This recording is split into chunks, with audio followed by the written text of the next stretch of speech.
York. Michael K. is on the radio today, and he ain't afraid to say what he's thinking. It's the Michael K. Show on 880 ESPN Radio.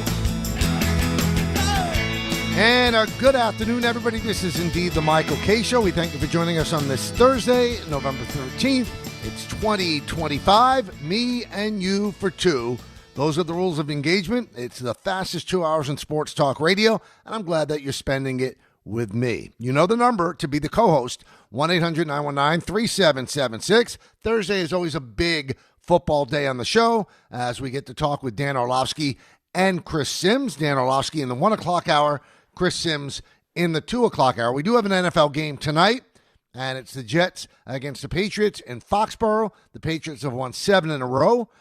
They are good against the run. The Jets have a quarterback that can throw. The Jets are bad against the run, and the Patriots have a running back, a young running back, that could actually gain yards from the line of scrimmage. So it's a big point spread. It's 13 points in favor of the Patriots. And you know what? In breaking it down, you could see exactly why. Anyway, we'll talk a lot about football today. So because of that, and because we have Orlovsky and Sims lined up, we'll talk about some of the things that are happening in the general managers meetings in Las Vegas. And I got to tell you one thing first to start off. I think everybody that's listened to me over the years on the show, they realize the amount of respect and admiration that I have for Scott Boras. I think he's unbelievable at what he does. Is he perfect? No, but no one is. But if I was a baseball player with a mind of my own, where I could push back against Scott leading me someplace for the last dime, I'd want Scott Boras. Because Scott Boras can create a market. He could get two teams to bid against each other and get the number up into a spot where people would say, there's no way we would ever pay that for anybody. You know what? They end up paying that. That's what Scott Boras does. But it's become a thing now at the GM meetings every year that Scott Boras opines on every single one of his free agent players. So you look at Tarek Skubal is not quite a free agent, but he will be after next season. You look at Cody Bellinger, all the guys he represents. The young pitcher out of Japan, Ite, he's represented by Scott Boras. So there's a lot of players, including Alex Bregman, who also is a Scott Boras client. And what Boras does every single GM meetings is he puts together, and Pete Alonso, I'm forgetting Pete, he puts together some corny, pun-filled, alliterative dissertation on each player. And frankly, I'm surprised. It makes him look childish. It makes him look almost pedestrian and desperate for publicity. That's not Scott. I don't know who told Scott this is a good idea. It's an awful look. It really, really reeks of desperation, which he shouldn't be desperate for any of these guys. He's got talent on his side. And for him, the way he talks about each and every one, as my daughter would tell me sometimes when I say things, Dad, cringe. And it's cringe. It is unbelievably cringe. I don't know why Scott does it. I'm tempted to pick up the phone and call him and go, what are you doing? I mean, it's almost like he's made himself a laughingstock. Every one of the writers that are there, they groan and like laugh at him. They're not laughing with him. This is a highly respected guy in the industry. And when he talks like that, it's just ridiculous. I'm not even gonna like load you up with the nonsense that he spews. But it doesn't represent him well because he's so great at what he does, and he doesn't need shtick. So he's resorting to shtick. Why would somebody that's great at what they do have to resort to shtick? Those that don't have greatness, they resort to shtick. That's all there is to it. Like if you're a talk show host and you don't have really impactful things to say, you resort to being a shock jock or a shtickmeister or whatever the case may be. You make up stuff. You don't care if it's true or not. Scott Boras doesn't need to do that. He's at the top of the hill. This stuff is nonsense. One of the guys he was talking about, and he kept referring to him, everything he said started with the letter P, so it was all alliterative. And that was Pete Alonso. So we'll move aside from Scott Boras puzzling me by the way he acts. And we'll talk about Pete Alonso and the market that's out there for him. People are writing about teams that might be interested in Pete Alonso. And one of the names of the teams that I keep seeing happens to be the New York Yankees. I'm going to tell you right now, there's no chance. There's never been a chance. And anybody that's writing that is trying to drive the market for Scott Boras and Pete Alonso. Why would the Yankees sign Pete Alonso? They got Ben Rice, cost control for at least another 4 years. Actually, 5. And they love him as a player. Now, he's not a good defensive first baseman, but guess what? Neither is Pete Alonso. Pete Alonso is 31 years old. Ben Rice is in his mid-20s. And they have him cost controlled at a really low salary for a number of years. Why would the Yankees do that when they have other things they have to do, other things they have to attend to? The only thing that's attractive about Pete Alonso is that he's a right-handed batter and the Yankees are too left-handed. But just rest assured, Yankee fans, Pete Alonso is not going to sign with the Yankees. And if he does, I will say, you know what, I was wrong. But when you see the Yankees name as part of the group that would be interested in Pete Alonso, I don't believe there's any truth to it at all. I saw it last year, too. And they never, ever thought about signing Pete Alonso. Now, I read in the Post today where, there are some Yankee people that really like Alonso and are pushing for him, but others that don't. I'd like to know the people in the Yankee organization that are pushing for Alonso. I don't know if those people exist. I just don't see a match there. Now, you want to talk about the Red Sox? There's a match there. There's absolutely a match there. I don't think they're in love with Tristan Casas. And you put Pete Alonso at Fenway Park, you got a marriage made in heaven. He fits there. Doesn't fit with the Yankees in any way, shape, or form. Again, mark this down, Thursday, November 13th. So if he signs with the Yankees, call up, make fun of me, say you were wrong, you were dead wrong. Okay, I'll accept it. I don't think there's any chance. I don't think there's any interest whatsoever. But the big question is, and I want to hear from Met fans on this,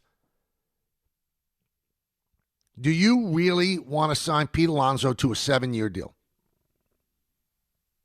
Now, one thing that Boras said, he did hint that Alonso would be willing to DH. He said he just wants to be on a winning team. Now, of course, that opens up the market because I don't think the Mets, who keep talking about run prevention, really want him to be at first base. But if you're going to sign him to a 7-year deal, that means that you're committed to keeping Juan Soto in right field for the next 7 years. He's a terrible right fielder now. Can you imagine what he's going to be in 7 years? And David Stern said, we believe that Juan Soto has a lot more to give defensively. Okay, we'll see. He's one of the great hitters that we'll ever see. He's never been a good outfielder. For some strange reason, the year that he was with the Yankees, he was actually in the top 3 finishers in Gold Glove. Ridiculous. I watched him every single day. Not a good outfielder. He's just not. And he's worse at Citi Field. He happens to be a stupendous hitter, and that's why you give him the money that you give him, not because he's Roberto Clemente in right field. Not a good right fielder. So you're going to lock him into right field for at least 7 years if you sign Pete Alonso? The only way I sign Pete Alonso if I'm with the Mets is if I could get him on a 3-year deal. And maybe I could push it to a 4th with an option year. Because then 3-4 years with him as the DH. Then Soto turns 30, 31. Then you could make him the DH for the remainder of his long contract. Now, it's easy to say, well, he's looking for 7 years. Before I was married, I was looking to, date Jennifer Aniston. I had no chance, but that's what I was looking to do. That's what I wanted to do. So Scott Boras is looking for a 7-year deal for Pete Alonso. Okay, let's see if he gets it.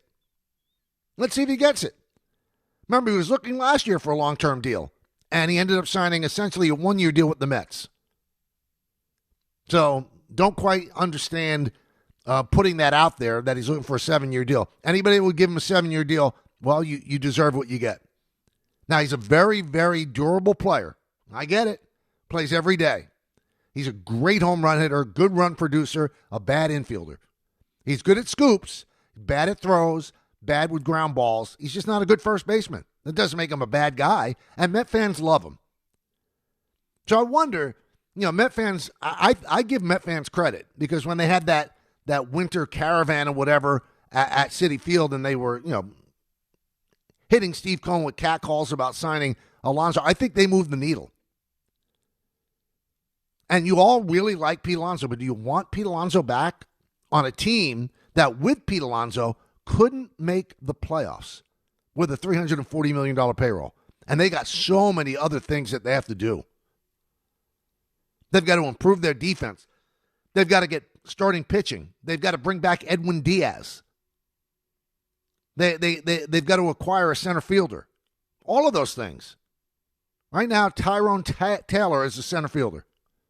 So I'd love to hear from Met fans. Is that a must-do for the Mets for you? Or do you want them to get back to the playoffs and be a little bit more creative? Because if they sign Pete Alonso to a 7-year deal, then I will tell you this. The marriage of David Stearns and Steve Cohen, it's on the rocks.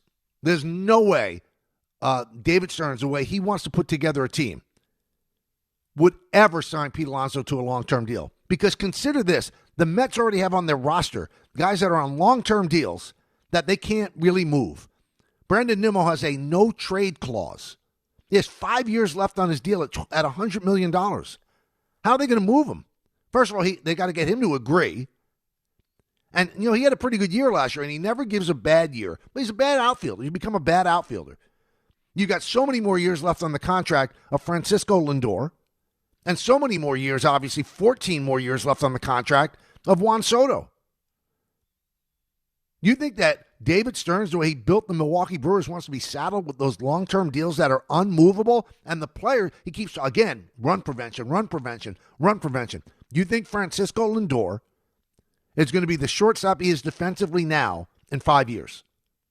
But they're locked into him for a long time. And that's not Stearns' deal. He didn't sign that. He did sign the Soto deal, 14 more years of Soto, and he's only going to get worse defensively. I think he's going to age well as a hitter. He's that great. And then you got Nimmo. Those contracts don't go away. And if they do get Nimmo to agree to a trade, you know what? He's a guy that the Mets are going to have to eat a lot of that contract. A lot. They need pitching. They need better defense. They got to get back into the playoffs. And they need starting pitching and relief pitching. Now on to the Yanks. So Brian Cashman is missing his first GM meetings ever. He's got some personal issue, but he did meet with the media via a Zoom. And he said he's not looking for that high-end free agent starting pitcher. And I said this yesterday. That makes total sense. I understand exactly what he's doing because you are getting great pitchers back. You're getting back Cole. You're getting back Rodon. And by the end of the year, you'll get back Clark Schmidt. But you do have to patch it together while those guys are still not back. But you can't sell your soul. You can't go out and spend a lot of money on a free agent pitcher. You've already got 3 big money pitchers on your staff in Rodon, Fried, and Cole. You might have uncovered a diamond in the rough in Cam Schlittler. Will Warren gave you 33 starts last year of varying degrees of success, but he certainly didn't embarrass himself. He's only going to get better. Luis Heel is a big, big question mark. So they get to fill in and get some starts. So, but they're looking for, more of a middle-of-the-road starter that maybe could transition to the bullpen at some point when those guys come back. I don't think they're going to be diving into the deep end to try to get a starter. Now, if they could get the kid from Japan, I think that's something they would look into. 26 years old, but he's represented by Boras, and I don't know if you want to get involved in that. One thing that jumped out at me, though, was that Cashman revealed that Spencer Jones has asked if he could work out at Yankee Stadium during the winter, and then he's going to go down to Tampa early. And they're letting him work out at Yankee Stadium. And Spencer Jones had a pretty good year last year, but an awful lot of strikeouts. And that's something that the Yankees really want to shy away from. Although the Yankees don't want to shy away from home runs, and Spencer Jones does hit home runs. And he talked glowingly about Spencer Jones, and he's going to have an opportunity to make the team, and spoke glowingly about Jason Dominguez. Well, my question would be, if these guys are that good, If you really like Spencer Jones that much, why would you risk anything by offering Trent Grisham a $22 million qualifying offer, which, again, I keep hearing, shockingly so, that he's going to turn down? Out of his mind. Out of his mind. No way, if he hits the free agent market, will he even approach that average annual value. So even if he signs a 3-year deal for for $45 million, you're not going to take 22 guaranteed for one? Because if there's a lockout, the second year of that deal is going to be 0. And if you believe in yourself and you believe that you're real, take the 22, build on it, go out and hit another 34 home runs, and you'll get a big-time contract. But the Yankees would have dodged a bullet if he turns down that qualifying offer. And again, that's what's out there. But my point is, they say they really want to sign Bellinger back, which I understand. I think that's a good move. But why wouldn't Spencer Jones be penciled in as one of your outfielders if you think that much of him? Same thing with Jason Dominguez. Because if Grisham turns down the qualifying offer and they don't sign him to a 3-year contract, which they'll still try to do if they like him that much, and you do sign Bellinger, then what do you have? You have Dominguez, no position, and you have Spencer Jones, no position. So they, in fact, become trade bait. But if you really thought that much of Spencer Jones, he's your center fielder next year. Because one thing we know about Spencer Jones, he runs like the wind. He's an outstanding defensive center fielder. But he strikes out an awful lot. And do they want to add more strikeouts to this team? Those are the questions they have. So that's some of the stuff that is coming out of the GM meetings. And still no signings, which I don't think there will be until maybe the beginning of December at the baseball winter meetings. Skeens and Skubal both won the Cy Young last year, or for last year. And the MVPs will be announced tonight. It's going to be Ohtani, I believe, in the National League. I believe it should be Judge in the American League. And for those that still say, well, Raleigh should be the guy, if you take a look at the numbers, I just don't know how you think that. Okay, so Judge beat Raleigh in batting average 331 to 247. On base percentage 457 to 359. Slugging 688 to 589. OPS 1.144 to 948. The one big number that Raleigh has over Judge, 60 home runs, Judge hit 53. So Raleigh was first in that, Judge second. RBIs, Raleigh had 125, that's first. Judge had 114, that's second. Runs scored, 137 for Judge, 110 for Raleigh. Raleigh beat him in stolen bases, 14 to 12. Baseball Reference WAR, Judge 9.7, Raleigh 7.4. And F-WAR, 9.1 Raleigh, 10.1 Judge. And F-WAR really accentuates the brilliance of Raleigh defensively, and he still loses to Judge. So Judge is first in average, first in on-base percentage, first in slugging, first in OPS, second home runs, second in ribbies, first in runs, first in B-WAR, first in F-WAR. Raleigh is 44th in batting average, 7th in on-base percentage, second in slugging, third in OPS, first in home runs, first in ribbies, second in runs scored, second in B-WAR, and second in F-WAR. How is Judge not the MVP? Please tell me, how is Judge not the MVP? I wait with bated breath to see how these votes come out tonight. And if it's Raleigh, I will be shocked. And that's not a knock on Raleigh. Everybody says, well, if you don't think he's the MVP, you're ripping him. No. He's unbelievable. I'd love to have him on the Yankees if I'm the Yankees. He's terrific. Catcher that hits 60 home runs, that catches as much as he does, and he's a great defender. Love to have him. The MVP, it's Judge. Now, you could say you take Raleigh off the Mariners, they wouldn't make the playoffs. Guess what? If you took Judge off the Yankees, they wouldn't make the playoffs. And there's proof positive of that. Because when he ran into the wall of Dodger Stadium, you know what? Yankees didn't make the playoffs, did they?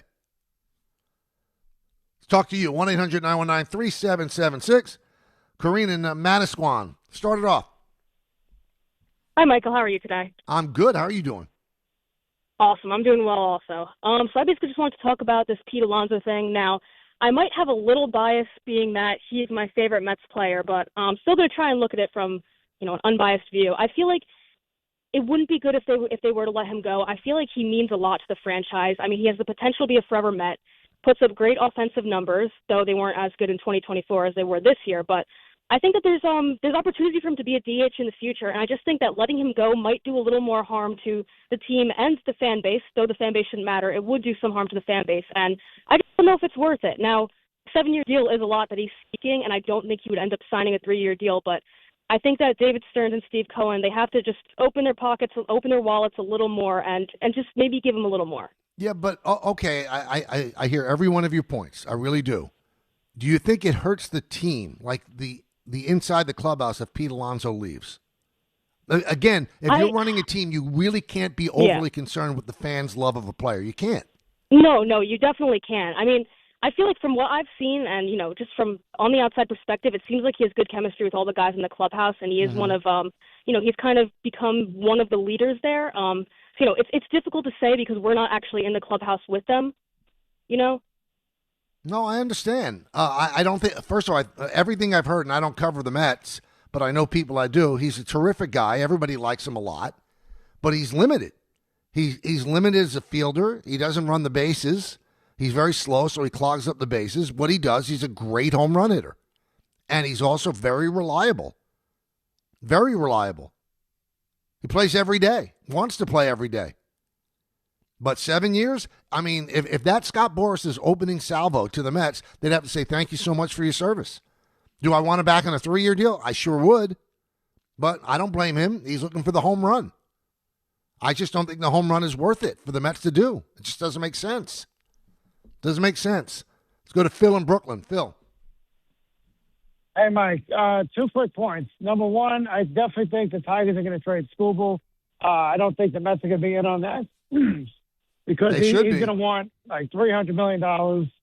I think they can get the trade done, but for 1 year, I don't think it's worth it. Yeah, but, they need to get back into the playoffs, though, Phil. So the one thing that the Mets were missing last year, I thought, was this stud pitcher, the ace starter, which I guess Stearns doesn't seem like that important, although he's kind of backing off that a bit. And you're going to have to give Skubal a huge contract at the end of next year. He's not going to sign before the end of the year because that's not how Scott Boras does his job.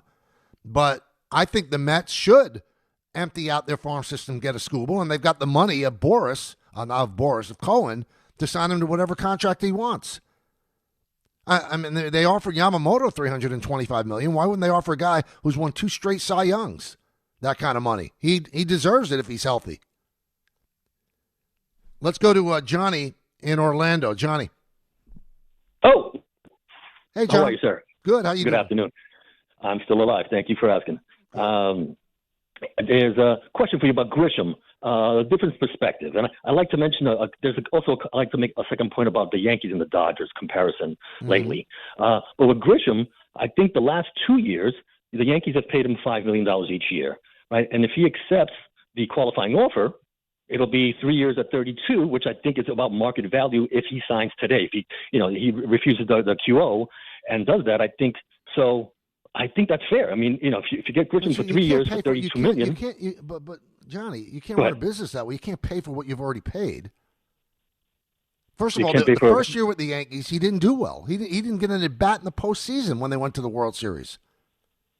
Right, but that was because they had Soto, and of course that's an easy decision to make. But they also it's not an easy decision because they also had Verdugo, so they rather run Verdugo out there who couldn't hit the side of a barn. He couldn't fall out of a boat and hit the water during the postseason, and they kept Verdugo rather than play Grisham.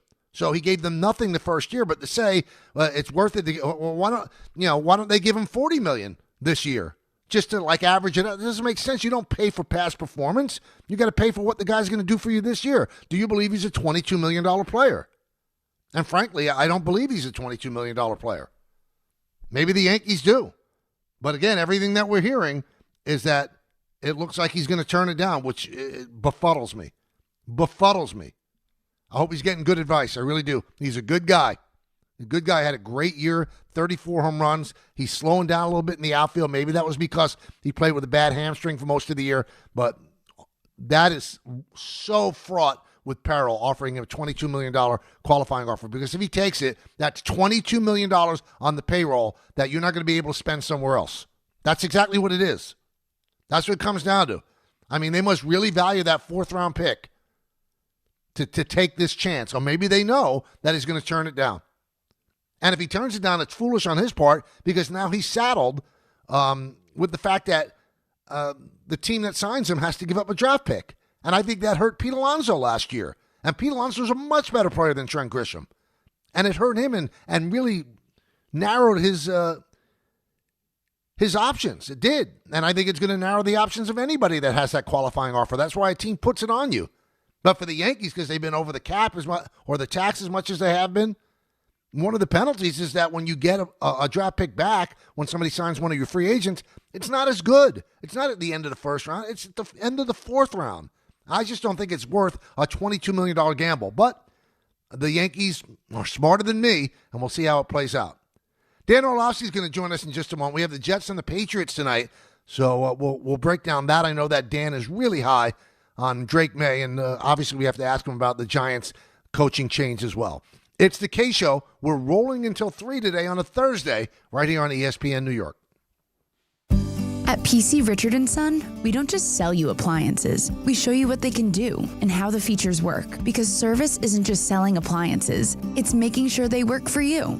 Get Black Friday deals on top brand appliances, now up to 40% off, plus up to $1,000 in additional savings on qualifying purchases. Great service, great savings, plus free delivery. It's kind of our thing. PC Richard & Son. Service. It has a sound. Free delivery excludes Manhattan. When you're hiring, have you ever felt like you're missing out on meeting truly great candidates for your roles? It seems impossible to find them, but they have to be out there somewhere, right? Well, they're not hard to find when you know where to go, and that place is ZipRecruiter. And right now, you can try ZipRecruiter for free at ZipRecruiter.com/ESPN. ZipRecruiter helps 10 million people with their job search every day. And because these people are actively looking for jobs just like yours, it's easy to find the right person right away. In fact, 4 out of 5 employers who post on ZipRecruiter get a quality candidate within the first day. But if you're not using ZipRecruiter, you're missing out. So see what it's like when the impossible is easy. When you go to ZipRecruiter.com/ESPN right now to try ZipRecruiter for free. Once again, that's ZipRecruiter.com/ESPN. ZipRecruiter.com/ESPN. Never miss out on great candidates with ZipRecruiter. Mornings with DiPietro and Rothenberg.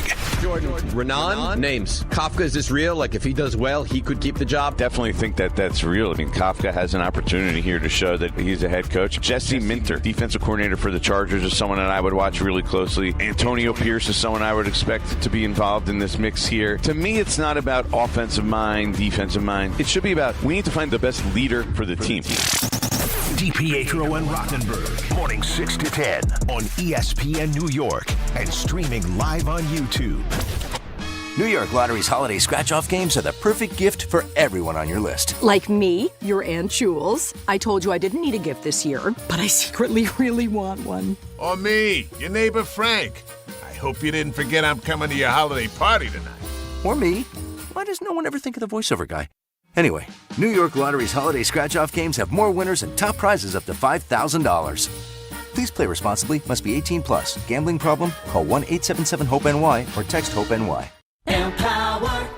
Jen has ordered a decadent seafood tower, king crab legs, lobster tails, and a waterfall of caviar. Pricey? You bet. But Jen worked with Empower on her savings and investment strategy and planned for splurges like these. She got good at money, so she can be a little bad. Ooh, champagne. Empower. Invest well, live a little. Start today at empower.com. Past performance is not indicative of future returns. Investing involves risk. You may lose money. Advisory services are provided for a fee by Empower Advisory Group, LLC, EAG, a registered investment advisor with the Securities and Exchange Commission. OMG, those shrimps are really jumbo. Paying extra for tire care is BS. You know, bad service. So at Midas, we're rolling out our BS-free tire guarantee, included with paid installation and tax on every purchase. You'll pay nothing for flat replacements, nada for flat repairs, and zilch for tire rotations every 5,000 miles. That's $0 for all that. So with this limited lifetime tire guarantee, you'll pay a whole lot of nothing compared to what the other guys charge for tire care. That's the BS-free tire guarantee, only at Midas.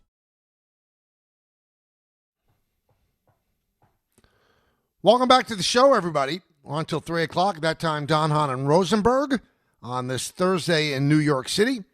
And at this time, every Thursday, we get an opportunity to talk to our friend Dan Orlovsky, talk some football with him. Dan, how you doing? I'm doing good, bud. How are you doing, man? I'm doing very well.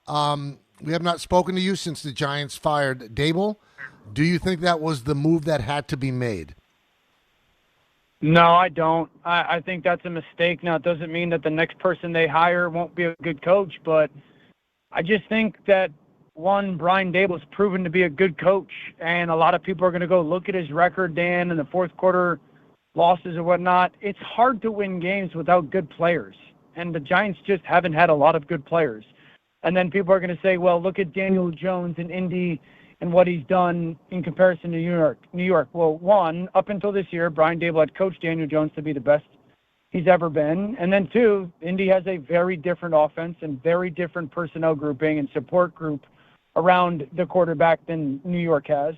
And then the fourth quarter losses this year or whatnot, or the blown 10-point-plus leads, I mean, I would also sit there and say he's also the coach that got those leads, and you would hope one of those defensive, highly paid or draft-picked linemen made a play, and they found a way to win a couple of those games. And so I think he's a good coach. I think he's been proven to be able to handle that market, which is a very real thing, and obviously had a lot of success with the quarterback play.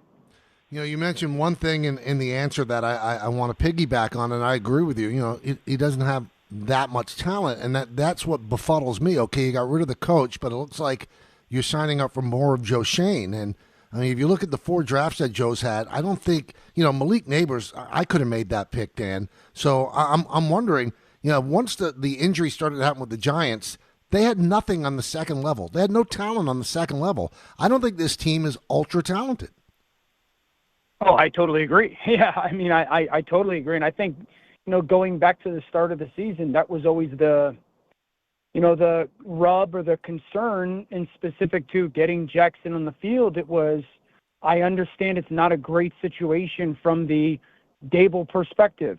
Can we get Russell Wilson to play decent enough that we can somewhat stay competitive, where we can win some of these games and not have to rush the quarterback on the field? Because once the rookie quarterback gets rushed on the field, it's, hey, we got to try to win to save jobs, and I understand that. And, yeah, it's just it's not an overly talented group, and that's where I sit there and I go, well, you know, I don't think a ton of quarterbacks would be playing great, and I just don't think it's hard to win games when you're constantly going into a game devoid of the necessary talent to, like, feel that you're at a level playing field. And so Joe's had, I think, some good picks.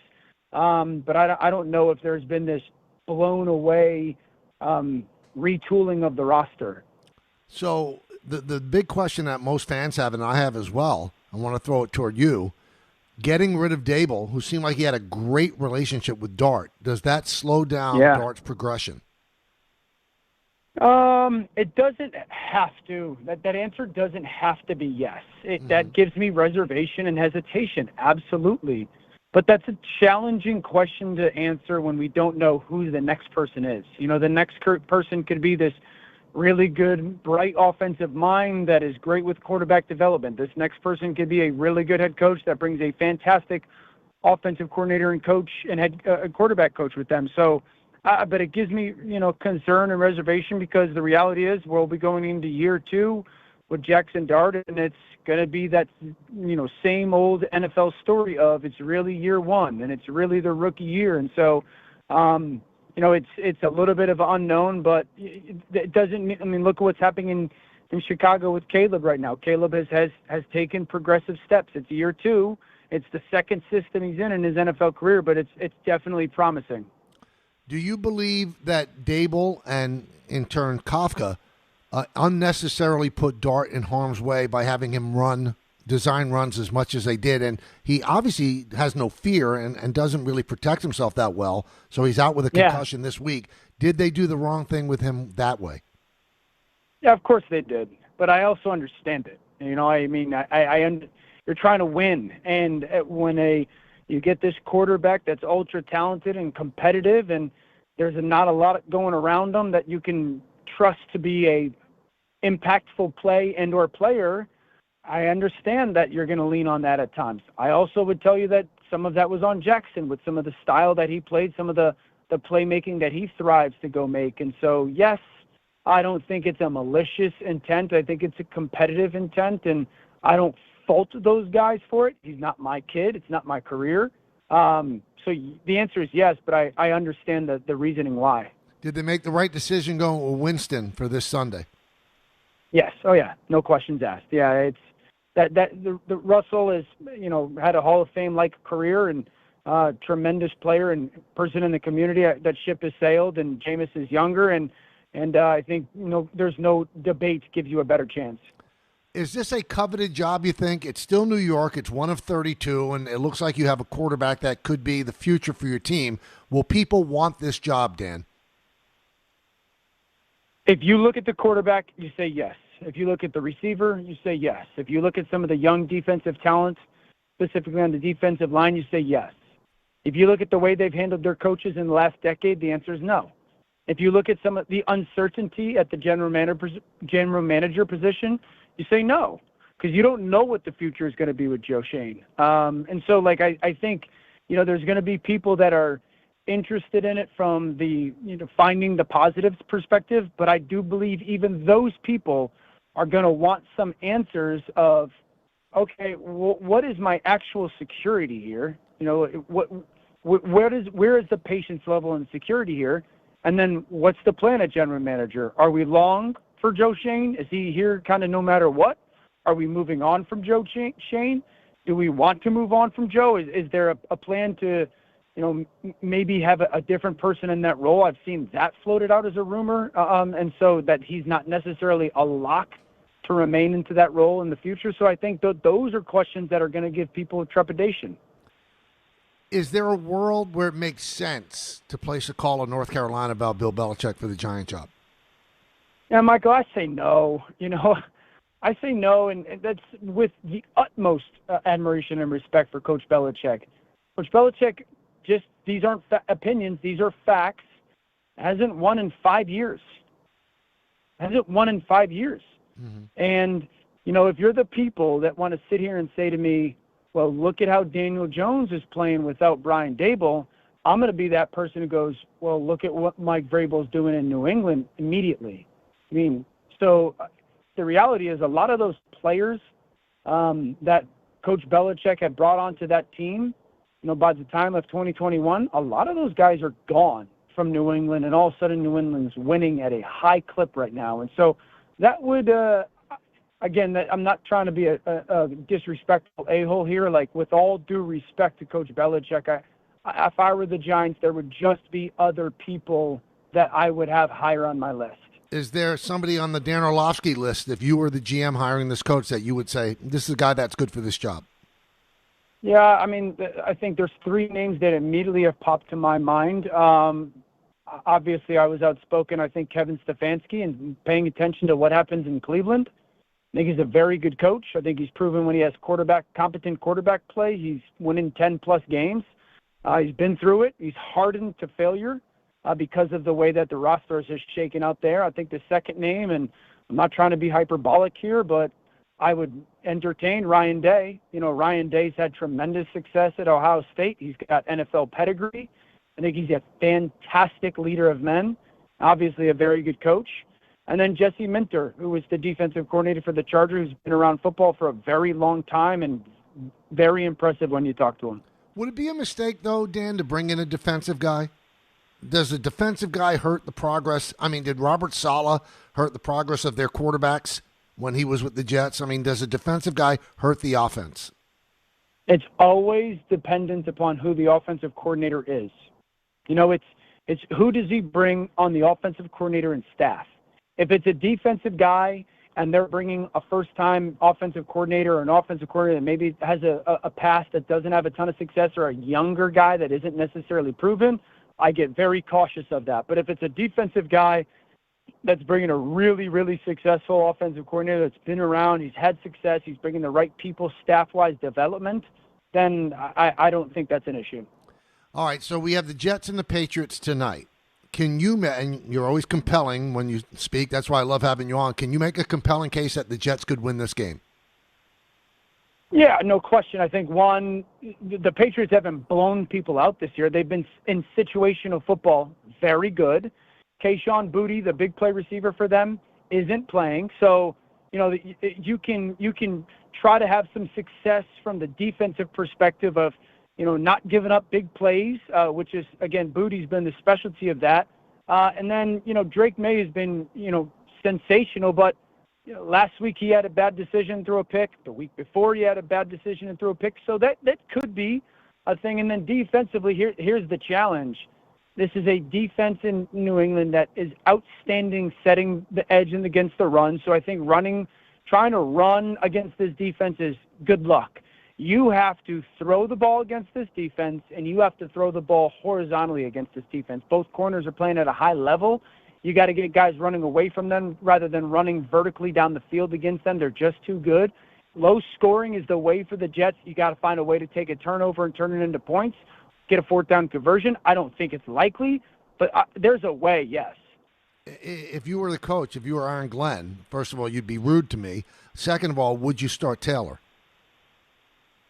Man, that's, 2 weeks ago, 3 weeks ago, I would have said no brainer, but obviously they've had some success since then, and it would be hard to take Justin off the field. But I think I would start Justin just because some of the recent.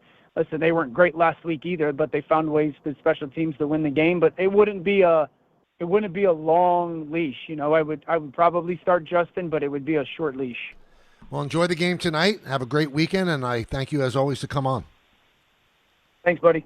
All right, that's Dan Orlovsky, so good stuff from him. We'll talk more about the Jets-Patriots with Chris Sims as well when he joins us in the 2 o'clock hour. Hey, Game Time is brought to you by Tullamore Dew Irish Whiskey, because when it's game time, it's Tully time. We've got the Jets and the Patriots. That'll be on Amazon tonight, so you could tune in for that. 10 p.m., Islanders are in Vegas to play the Golden Knights. So it's a short schedule. Tullamore Dew, the original triple distilled, triple blended, triple cask matured Irish whiskey. Be sure to grab a Tullamore Dew. Try the new Tullamore Dew Honey during today's action. Glasses up to enjoying Tullamore Dew responsibly. We'll come back with more 1-800-919-3776. That's the number. We roll until 3 o'clock right here on the K Show on ESPN New York. Join one of the nation's top sports betting analysts, Joe Wiz, as he breaks down all the games in football on the Fine Line. Saturday at 8 a.m. Oklahoma travels to Alabama, and Texas takes on Georgia. Plus, hockey, NBA, and UFC from the Garden. The Wiz has you covered. Sunday in the NFL, huge matchups as Tampa takes on Buffalo, and Kansas City faces a must-win in Denver. Follow the Wiz on Instagram at Joe Wiz Sports. It's the best bet in town. And tune into the Fine Line with the Wiz Saturday at 8 a.m. Be ready to win. Listen up, football.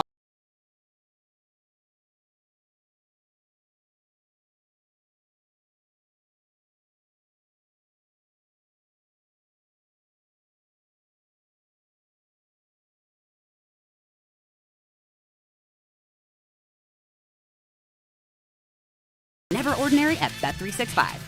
Gambling problem? Call 1-800-GAMBLER. 21 plus only. Must be physically located in New Jersey. T&Cs apply. In-app only.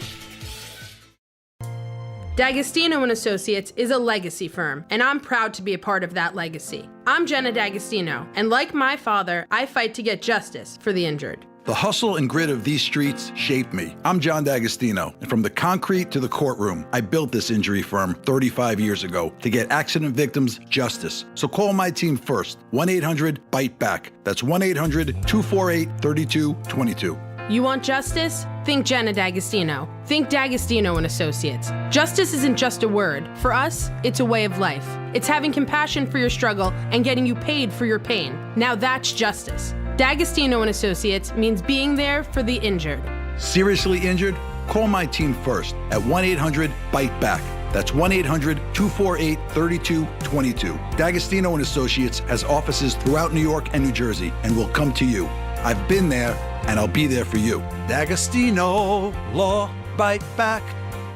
Rich Eisen here for Sonos, the speakers that bring every game to life in my own house. With studio quality sound, Sonos makes you feel like you're right there in the stadium. Whether you're cheering on your team, binging your favorite show, or listening to the hottest songs, Sonos fills every room with incredible sound. Setup is easy. Just plug in, open the Sonos app, and you're ready to go. Want stadium quality sound at home just like me? Because I love Sonos. You will too. Explore soundbars, speakers, and more at Sonos.com. Sonos. They look as good as they sound. The post-crib assembly press conference, brought to you by Progressive. Michael, you had some trouble putting the crib together today. What went wrong? You know, those instructions can be tough, and, well, you saw the outcome. Were you upset when your wife pulled you and called in the backup? No, I mean, the baby needs a crib to sleep in, so whatever it takes. You've got a changing table to put together next. It's got a lot of drawers. What's your comment? You know what? We're done here. Like it or not, sometimes you need a backup. That's why there's Progressive to protect your home and auto. Progressive Casualty Insurance Company affiliates and other insurers. Not available in all states or situations. You live for this. The wins, the losses, the slam dunks, and the buzzer beaters. The dream that this is your team's year. Hope. It's what keeps you coming back. So you represent with anticipation and with pride. Because when everything's on the line, your support means everything. That's why the NBA Store is here to support you. Check out the largest selection of official NBA gear at NBAstore.com. A Fanatics experience.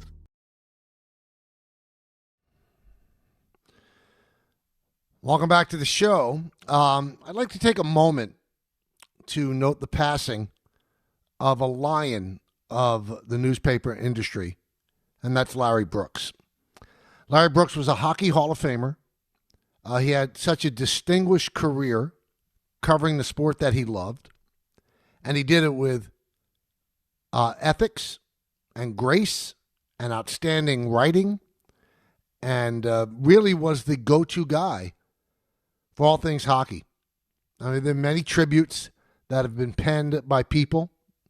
Mike Vaccaro has a wonderful tribute that's been posted online by The Post, and Molly Walker, who covers the Rangers and worked closely with Larry Brooks, also has a wonderful tribute as well.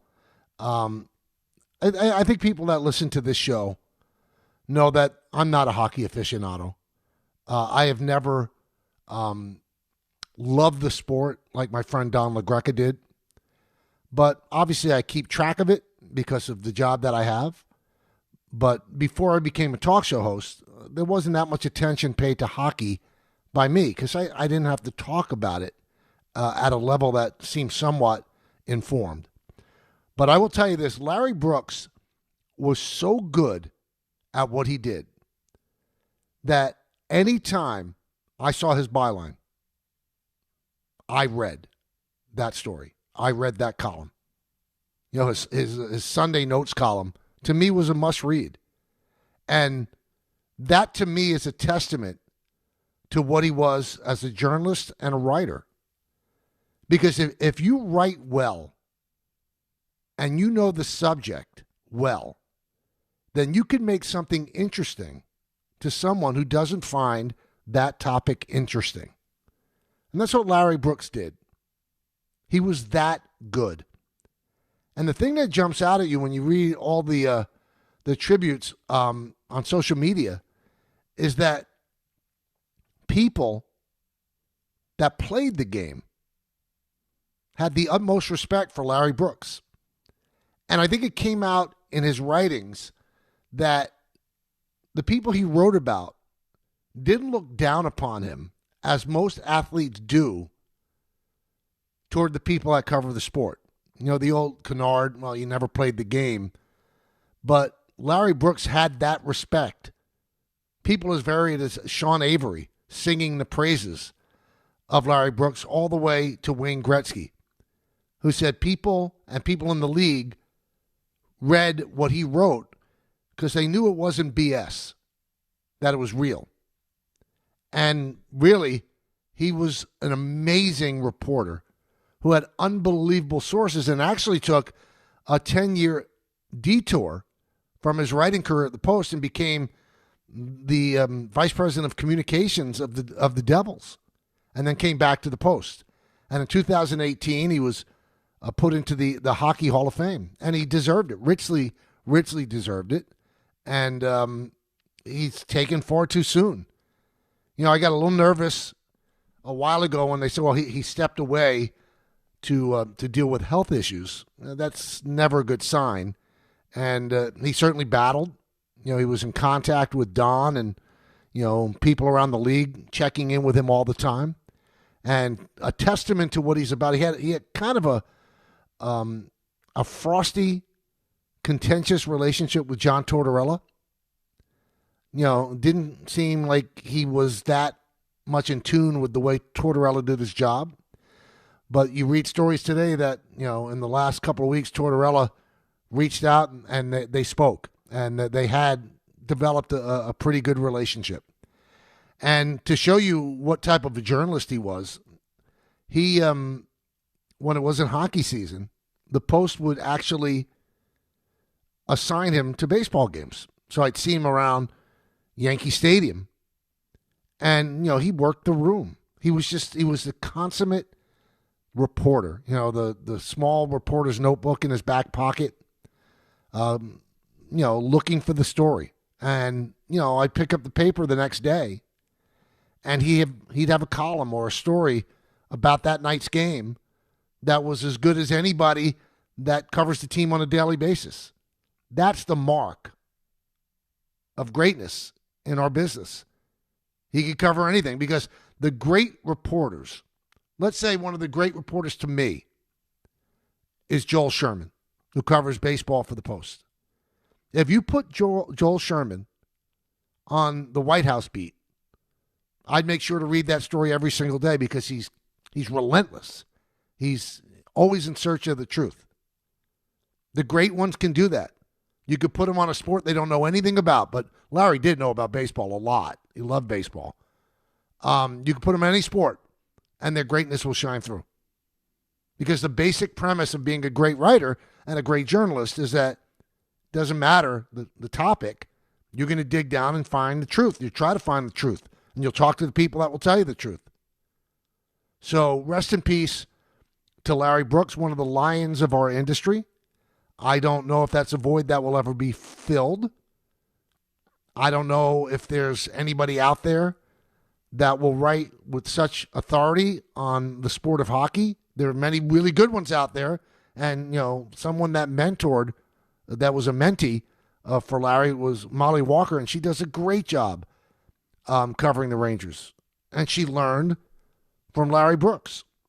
So taken far too soon by this insidious disease of cancer. He has a grandson that he loved watching play hockey. He was supposedly a very good hockey player.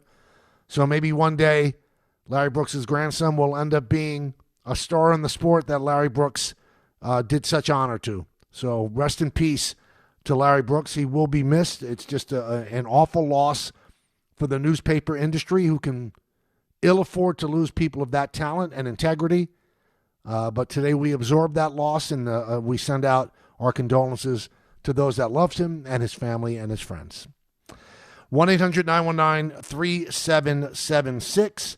The Knicks with a loss last night, snapping their winning streak at 5 straight. They lose 124-107, and they didn't play well. And they played against a team, the Orlando Magic, that's really good defensively and had the Knicks figured out. The Knicks are, they're wedded to shooting an abundance of threes. An abundance of threes. And the Magic figured out how to defend it. And more than the loss, the thing that jumps out at you is that they lost Jalen Brunson with under 2 minutes left in the fourth quarter. The Knicks were down by 16. Brunson was still in there, and he turned his right ankle. And about 45 minutes after the game ended, he left Madison Square Garden with a walking boot and on crutches. So the Knicks have to cross their fingers and hope that this is not a long-term injury, but ankles, point guards, it's never good. Again, we don't know the severity of it, but again, he did leave the arena with a walking boot and crutches. Not a good game for Josh Hart. He was on the bench for most of the fourth quarter. Now, a pretty good test for the Knicks against the Miami Heat team. They're going to play home and home. So Friday at the Garden ends their long homestand, and then Monday it'll be in Miami. So we'll see exactly how that goes. But The Knicks lose a tough one yesterday, 124-107. Not going to win every single game. But we had on James Edwards III, who covers the Knicks for The Athletic, and he mentioned, wins are wins, but they didn't exactly win against the cream of the crop in the NBA. One of those 5 wins was against the Nets, who were just terrible. I mean, there's nothing good that you could say about the Net team. I don't even know what they're doing and what they've put together. And it must be frustrating the heck out of Jordy Fernandez, but, some of those wins weren't against the best. And they were at home, and the Knicks should win those games. So the Orlando Magic, not at the level that people thought they'd be this year, but there's talent there, good defense as well, and they countered the Knicks and beat them pretty soundly. Now we'll see what they do against a very, very good Miami Heat team. Miami's better than people thought. Pat Riley knows what he's doing. Eric Spoelstra is just an exceptional coach. He can be the USA coach in the upcoming Olympics. He's one of the best, and he's getting the most out of them. So that's a nice test for the Knicks, and we'll see how much we read into that test if, in fact, Brunson's out. If Brunson's out, I guess we can't look at it as any kind of litmus test, but if Brunson plays, well, we'll see. All right, let's take a phone call or two before we head into break, and let's go to Andrew in Medford. Andrew. Yeah, hello. Hello, Andrew. Hey, Michael, how are you today? Good, how are you?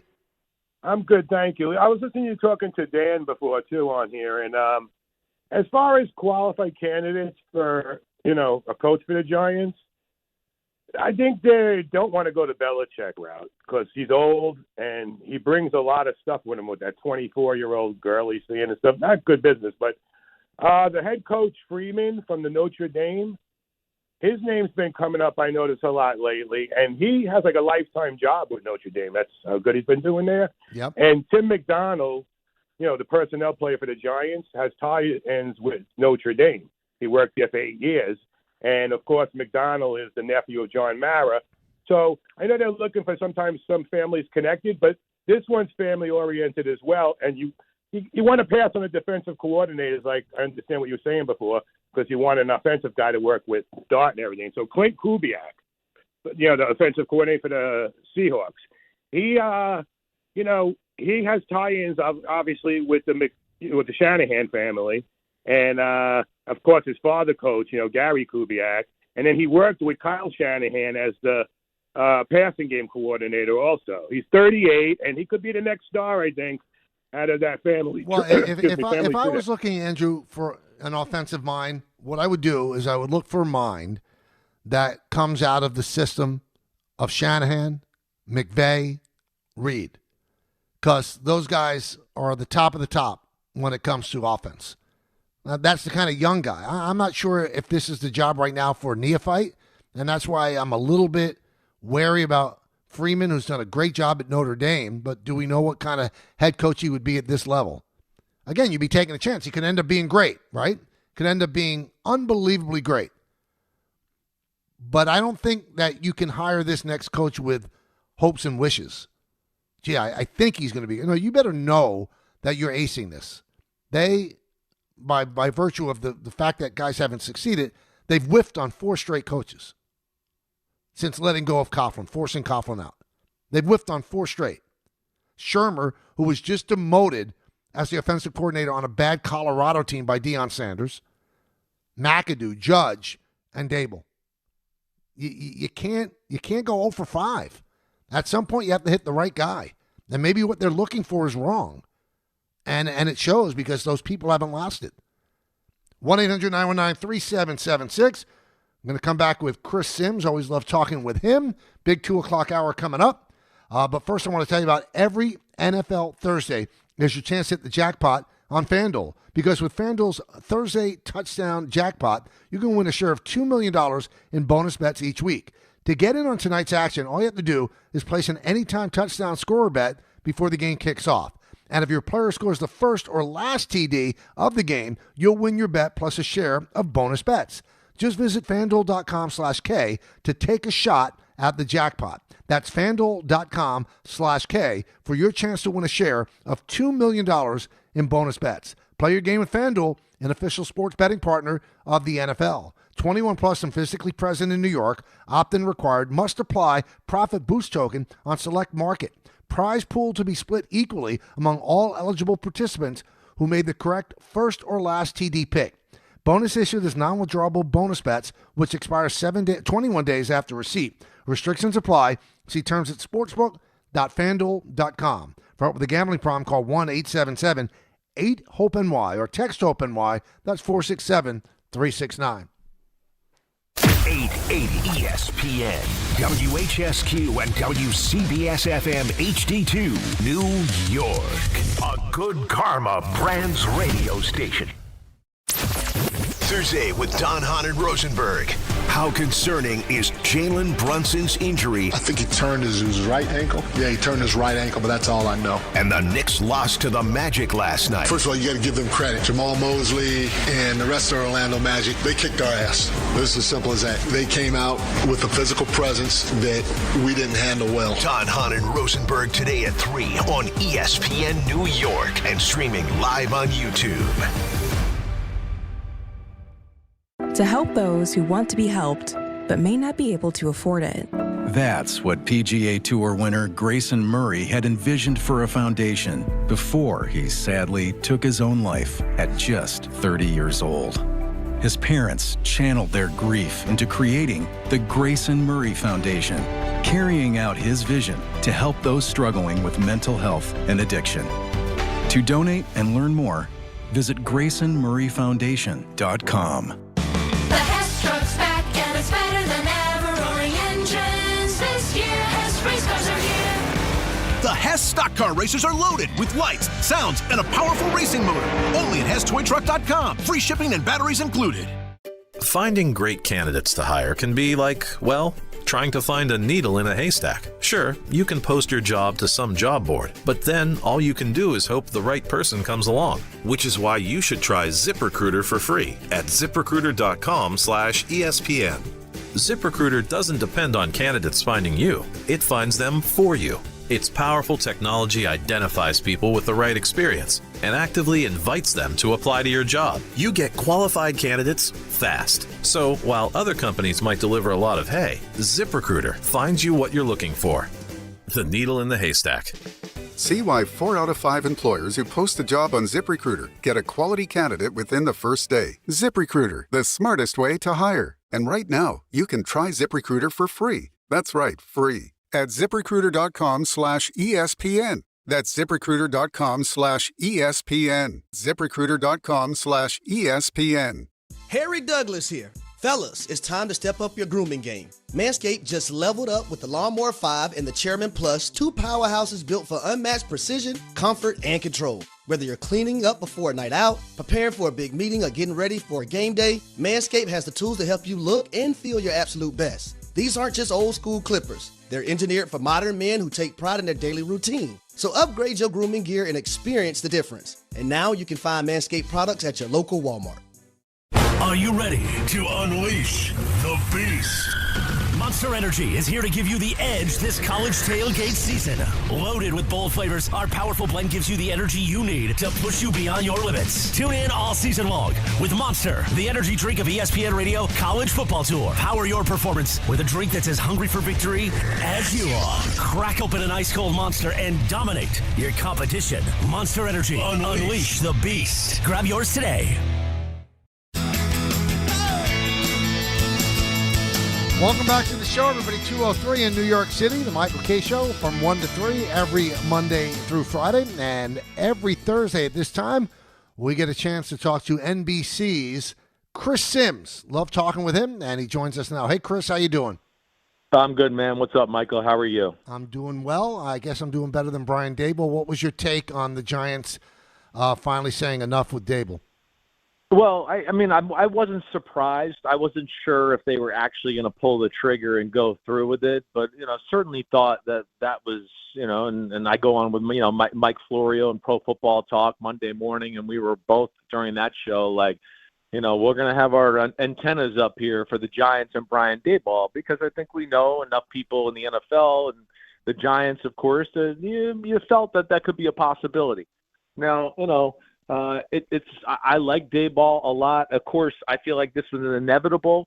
I think the only thing I question, and I think where I questioned whether they would fire him, is just, hey, there's no denying Jackson Dart's been on an upward trajectory here.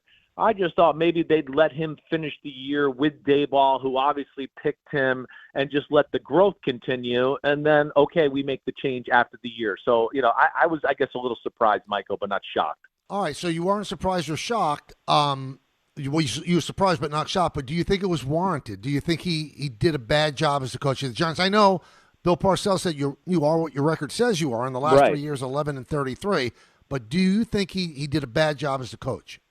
Yeah, I mean, he didn't do a good enough job to keep his job, right? I think that's the bottom line. There's no doubt about that. We know it. I mean, gosh, I worked with Daboll in New England. We have a friendship. I think he would agree with that. Yeah, it didn't go well enough. At the end of the day, yeah, you got to win some football games. Got to win a few football games you're not supposed to win, right? Got to win the games you are supposed to win. And I think neither one of those were happening. And I think ultimately that, leads to the change, and we'll see what happens from here. All right, so here's the question. They're 2-8. They could be 5-5, but everybody, if we're being honest, said at the beginning of the year, the Giants are going to have another bad year because the schedule was awful. It was really, really rough. So I ask you this, Chris. Did he leave wins on the table? Because, you could say they went into the fourth quarter, 90% chance to win in 3 of those games, but those first 3 quarters also, they're under his watch too. So what exactly did he do wrong? Did he have enough talent to win, I guess is the question. Well, yeah. I mean, listen, that's debatable. I get that. And not everything's him, right? I mean, we've talked about defensive issues certainly at times, right? The draft picks that didn't necessarily work out, guys that he was left with from the old regime that he had to make it work. But I don't think, you go into it.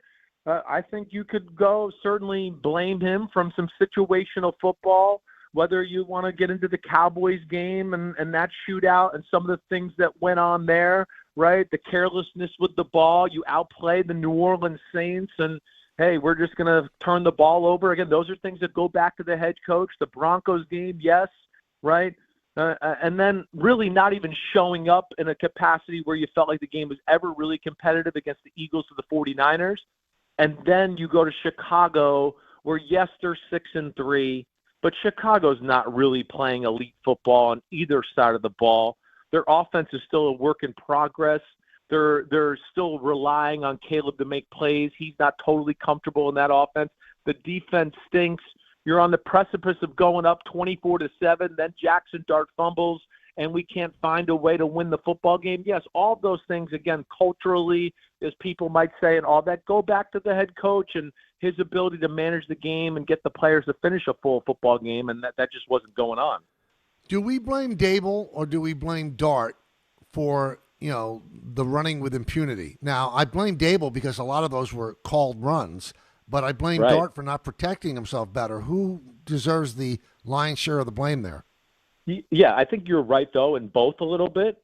But again, I'll go into I'm going to blame Daboll. I am. Again, that's the way it is in the NFL. Everybody knows that. That's been in the locker room. You've been around enough to know. I mean, there's no sport where the coach counts more on a weekly basis, a daily basis, than the NFL. Like, New England never turned the ball over, right? And then I go and play for Josh McDaniels and work for New England, and I go, oh, my gosh, this is so annoying. Is every day we're going to do ball control drills to start the day? Like every day? Oh, okay. Well, yeah, that actually works. Okay, that's no wonder New England never fumbles or turns the ball over, because it's talked about and abused and banged into your brain day after day after day. And, yeah, I think that message wasn't getting through to Jackson Dart. He doesn't realize the greatest ability is availability. He's got to tone it down. He's not going to last if he continues to play this way. And I respect it. I get it. Trust me, you're talking about Mr. Dumb Meathead here who stood in the pocket and thought he was indestructible until he lost an organ and then had to learn the hard way and losing my spleen. But with him, it's, yes, the coaching and the message there has to be strong, and he didn't feel like that was really getting through to Jackson Dart. Chris, what do you think happened with Russell Wilson? I mean, he wasn't great last year with the Steelers, but he was not as bad as he's shown. Other than the Dallas game, he's been dreadful with the Giants, and he lost his starting job. It's going to be Jameis Winston. Do you think it's just over for Russell? I do think it's over, yes. I mean, as far as the days of the starting quarterback, yeah, it's over. I know we've talked about it a little before. hey, the year before in Denver with Sean Payton, that was alarming, even the year before Pittsburgh, I'm saying there, just because, I mean, Sean Payton, we knows how to orchestrate an offense and all that. And, I would sit there and watch the film and go, man, there's people open everywhere. What is Russell Wilson doing? What's he looking at? Then, I'd watch the next week and go, wow, they got simpler. Yeah, well, I guess so, because Russell Wilson doesn't throw the ball on any of these routes. So now they're doing nothing on offense, right? There was the whole thing about Sean Payton making comments about, I want him to wear a wristband because we can't even get in and out of the huddle and everything that way. So he was never great within the pocket, like I think I've told you in the past. Even in Seattle, he was of course phenomenal there for years, but played a style of football that, yes, was conducive to him, and because of his great athletic ability, he could hide some of the deficiencies he had within the pocket. Now he doesn't have that athletic ability. He has to play in the pocket, and his throwing is just not elite level. His decision-making is not elite level. His variety of throws he has in his club or in his, bag of clubs is not elite level, and he watches the rush too much. And those would be, those are big things and hard to really be successful at that position when you play it that way. All right, so starting for the Giants on Sunday against the Packers will be Winston. And I guess this is a broad question. Why is he, a possible 6-touchdown guy on one game and 6 interceptions on another? What's missing in his toolbox? A brake pad, a governor, whatever you want to talk about. That's what it is. I mean, we've seen only one guy really be able to contain him his whole career as far as making him not, do some of the crazy stuff. And that was Sean Payton. And again, back to coach messaging, right? You go back to Jameis Winston that year because Sean Payton was on him every day. You throw one of those dumb interceptions or those dumb decisions, you're going to be out of here. You're going to play the way I want you to play or you're out of here. Yeah, you got some talent. We know that. But you're not going to ruin the game and we're going to lose because you decided to be Johnny Gunslinger and throw the ball into triple coverage, right? And that's kind of been his kryptonite throughout his career. He can have a game, like you said, where you go, man, he looks like he's one of the 6, 7 best quarterbacks in football. But then the next week, go out and play and just be way too aggressive, trying to make too many big plays. And, of course, it's Lord deliver me from the pick sixes and all that as well, right? I think he's a little better than he used to be. But, again, it's still something that came about a lot last year in Cleveland towards the end, and I hope it doesn't come out this weekend. Talking with NBC's Chris Sims here on the Michael Kay Show. I'm of the opinion that when Dart is healthy and, over the concussion, that he plays. We've had a lot of people say, you know what, they should just put him on the shelf the rest of the year and wait for the new coach. I don't think that helps him at all. What's your take on that? Yeah, I'm always in favor of playing. I'm that way.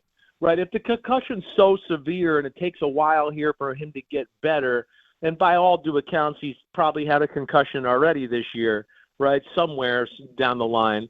Like, if it takes a while to get over this, and they're like, we're in next week still, and it's like, whoa, concussion protocol still?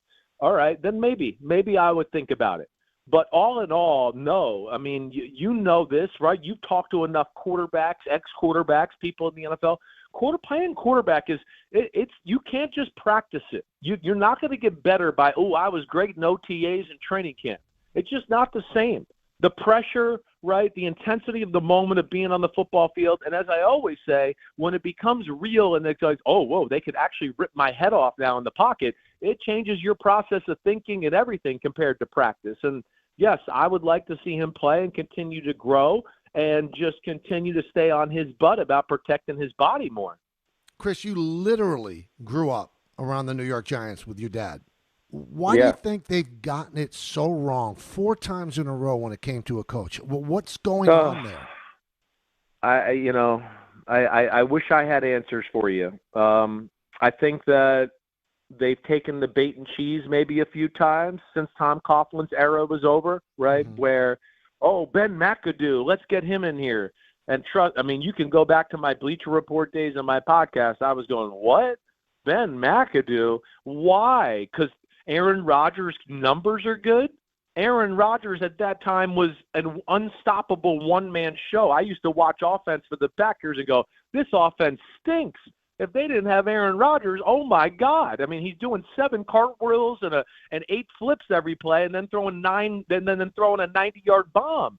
I mean, so that was misguided because the quarterback and the stats were good, right? Pat Shurmur, kind of felt like it was the same way. We just fell into like, ooh, he's an offensive guy. We got to get an offensive guy. And then we fell into what I feel like is, let's call Bill Belichick and let's let him tell us what we think we should do. Mm-hmm. Oh, Joe Judge? Oh, okay. What? Oh, Brian Daboll or Brian Flores? I'm not sure which one you mean because Bill just woke up from a nap and he's texting us right now. So, yeah, it's been bad decisions, bad GM hires. Gettleman didn't work out well. I don't know if I can point to one thing, but, yeah, there hasn't been that one guy like a Coughlin, a Belichick, a Parcells, or whatever that can get the organization back on track the right way. That's where last year I would have been like, let's end it all. Mike Vrabel's out there. Let's go all in for a Mike Vrabel or somebody like that who's Bill Parcells Jr. in my mind, but they wanted to run it back one more time, and we see the results weren't that great. All right, so Chris, would it be ill-advised of the Giants to place a call to North Carolina and ask Bill Belichick if he's interested? I wouldn't want it. I mean, I'm one that'll tell you that I think Bill Belichick's the greatest coach in the history of football. But everybody's time comes to an end, and yeah, I don't feel it for Bill right now. The way it ended in New England, some of the decisions that were made there, the lack of developing players, right? I think people on his staff up in New England, they realize it. Like there was definitely a group of people that were like, yeah, I'm done following Bill. No matter where he goes, that's over, right? So yeah, I think the game's passed him by.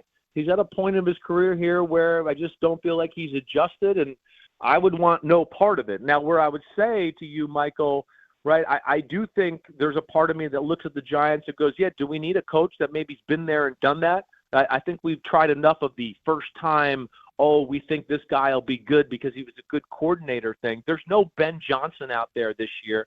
There's nobody like Liam Cohn. So there's no like slam dunk guy that, at least last year I was like, man, Ben Johnson's going to be a good head coach. I don't even have to worry about that. There's nobody out there that I could say that, especially on the offensive side of the ball, right? So is it a Steve Spagnuolo? Can he do something like that? What happens? Let's wait and see what happens in Pittsburgh and Baltimore. I would not be shocked if Pittsburgh falls apart at the end of the year, if Mike Tomlin and all that come to an end finally. I wouldn't be surprised if Baltimore got in the playoffs and didn't make a deep run if John Harbaugh came to an end. So let's kind of wait and see it out here. But, yeah, I guess I tend to think about let's get a guy that's been there and done that to just get us back on the right track a little bit. I think that one of the mistakes that might be happening is you're letting Joe Shane run point on this, and then Ian O'Connor in The Athletic said there's no guarantee that they're keeping Joe Shane. So, I mean, what kind of coach worth his weight is going to say, yeah, I'm going to sign over, and I don't even know who's going to be the GM. Right. Well, I think it could be a positive and a negative, right, where, I mean, most of these coaches, when they know they're in position to maybe get the head coaching spot, right, they have a GM or somebody that they've had a relationship with a while where they go, we see the game the right way. We see it very similar. I think if we're together, we can do something special, right? So I think a lot of coaches will like, I get to bring in my guy and we could be a team and work this thing out, all right?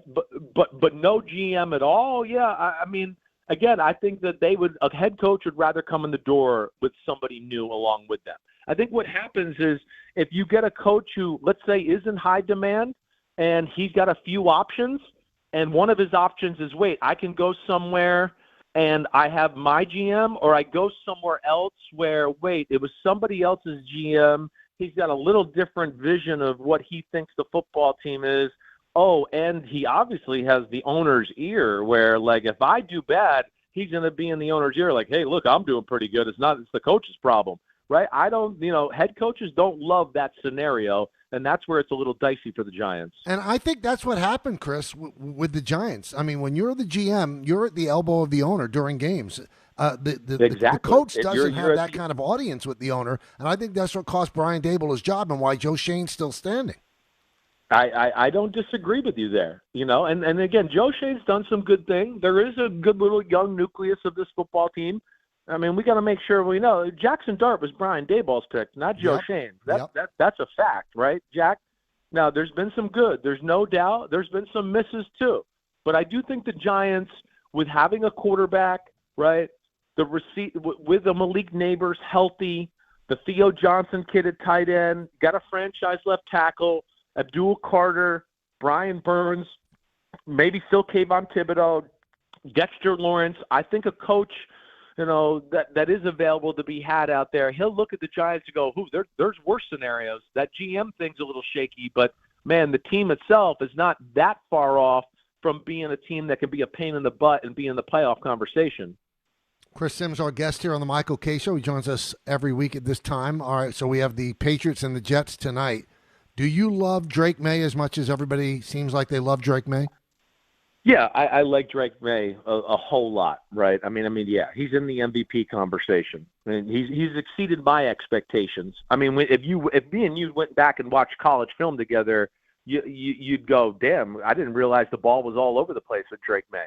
So I had, some doubts about how good he could be. But he's fixed his mechanical issues, and the biggest thing is, come on, he's with two geniuses up there. He's got Vrabel, who's as good as anybody in football as a head coach and knows how to manage a game. And you could say what you want about Josh McDaniels as a head coach. Sure, I get that. But as an offensive coordinator and a game plan builder and all that, he's as good as it gets in football over the last 25 years. So that's where he's got a great advantage. They got better talent. They are running an offense where it's not like all the training wheels are off Drake May, right? It's not like the Tom Brady, I'm just going to let you get in the shotgun and just be surgical with Wes Welker and Amendola and Edelman and Grung, and we're just going to put it on your shoulders. They're kind of playing a style like the early 2000 Patriots. We're going to run the ball. We're going to play defense. We're going to play some play-action passes. The quarterback's going to throw it about 23, 24 times a game. But like the early days of Brady, when he drops back to throw it, we're looking for 20 and 25-yard completions. And that's where he's really dangerous because he's a phenomenal down-the-field thrower. He's fearless in the pocket. And like when I watched the film last week against the Buccaneers, they're spying him, right? He's done enough off schedule and scrambling now to where teams are like, oh, third down, we got to watch out for him. So, yeah, I'm buying into it. But Matthew Stafford would be my MVP right now. And then it's Jonathan Taylor and Drake May and those guys there. All right, so the Jets are 13-point underdogs. How are you looking at this game? Who are you picking in this one? Well, I'm definitely picking the Patriots. I mean, have you seen the Jets' offense lately? Unbelievable. Yeah, no, neither have I. I haven't seen it either. Right, so, I can't pick the Jets, of course. The Jets, to win the game, to stay close, they're going to have to hope Drake May does something stupid or somebody on the Patriots does something stupid to create turnovers, short field, whatever it may be. But, listen, the Patriots are one of the best teams in the AFC. There's no denying that. There's really not a big weakness with their football team. Their defense is really good and I think only getting better. And same with the offense. You see, they could be surgical, right, and go on long drives. Or last week they had 4 touchdown plays that almost totaled 200 yards with 2 young rookies and Kyle Williams and Travion Henderson. So I'm taking the Patriots 27-10. I just can't. The Jets defense, I respect it. It's the offense that I just, don't have a lot of respect for. Giants are playing the Packers on Sunday. The Packers just had a terrible, terrible game against the Eagles. Is LaFleur in trouble? Yeah. What do you think's going wrong in Green Bay? Right. I don't think LaFleur's in trouble. And, the Packers have Super Bowl talent on their football team. They're not playing to that capability, right? It's a little like the Eagles have the same thing. Now, that game the other night reminded me of like almost the old Giants 49ers 1990 10-7 game, right? Because there's more specimens and freaks of nature on the field than I think people really realize. And Green Bay's got that type of guys. Their defense is a Super Bowl defense. I don't think I'm telling you anything new there. The problem is the offense. They have not run the ball as dominant or consistent as we've seen in years past. And, you watch this week, they have no intermediate and short passing game. And it's just too hard to think you're going to drop back and get a 25, 30-yard completion every time you drop back in football, especially against good defenses like the Philadelphia Eagles. But that, to me, is the issue with their team, right? If they don't make a big play, the drive doesn't happen, right? If they do make a big play, okay, they might get a field goal to do any of that. But as far as I keep going to the word, what I always say, surgicality, right, being able to pick apart a defense, 8 yards here, 6 yards here, 5 yards there, they don't have that in their pass offense right now. And Jordan Love's not the best and most accurate in that department there. And that, to me, is the thing that's really holding them back. Am I crazy to think the Giants have a chance on Sunday? I keep leaning toward the Giants. Well, the Giants, as we know, can make plays. Mm-hmm. The Jameis Winston thing's scary because, like you talked about earlier, he's going to drop back and go, oh, wait, it's one-on-one. I like this. I'm going to fire it, right? And that could end up being big things there. The big thing will just be that matchup of the Giants defense versus the Packers offense. If they can kind of just hang around a little bit and not let the Packers go off, right, on that side of the ball, I think the Giants have enough to hang in there and make a few plays against this Packers defense. But the other thing I just think we got to take into account is just what's the psychology and the emotions in the building this week with the Giants, right? That's the thing I look at. I don't expect us to get a new coach bump without our starting quarterback there. I think it's going to be the opposite, Michael. I think the Giants are going to kind of be like, man, this is a disaster, and I don't expect them to put their best foot forward on Sunday. Yeah, awful. What a terrible season at 2-8, and it could be getting worse. Anyway, tell us about your podcasts, Chris. Well, Chris Sims Unbuttoned. You can find me 4 days a week, Monday, Tuesday, Wednesday, Thursday. I do it on YouTube Live on Monday at 10 a.m., Tuesday at 2 p.m., break down football. We get into the weeds about, teams and matchups and everything there. So anywhere you find a podcast, you can find Chris Sims Unbuttoned. Excellent. Chris, thank you. As always, love talking with you. All right, Michael, you're the man. Me too. See you, buddy. Have a good weekend. You too. Be well. That is Chris Sims. You could see him on Sunday Night Football, the pregame, halftime, and all of that they put together on NBC around the game. And he does a great job. He's a great television talent. He really, really is, and gives us such good info on the radio every Thursday.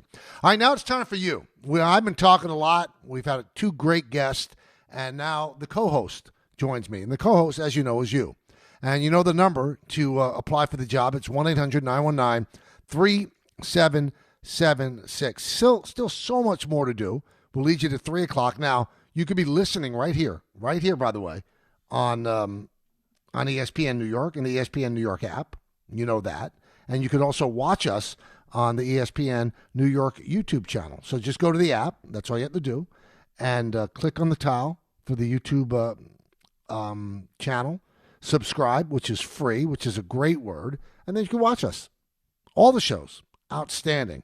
Again, 1-800-919-3776. All right, you know my name. I'm Michael Kay, and I want to talk to you about my friends at PC Richard & Son. They're local, they're family-owned, and I trust them. I really do, and you can too. Right now, get Black Friday deals throughout the store.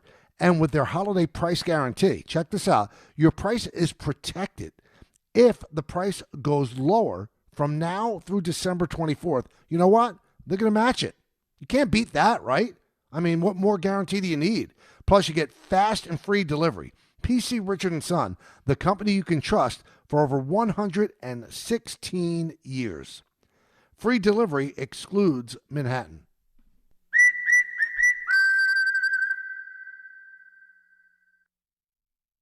One in every 6 men is likely to be diagnosed with prostate cancer in his lifetime.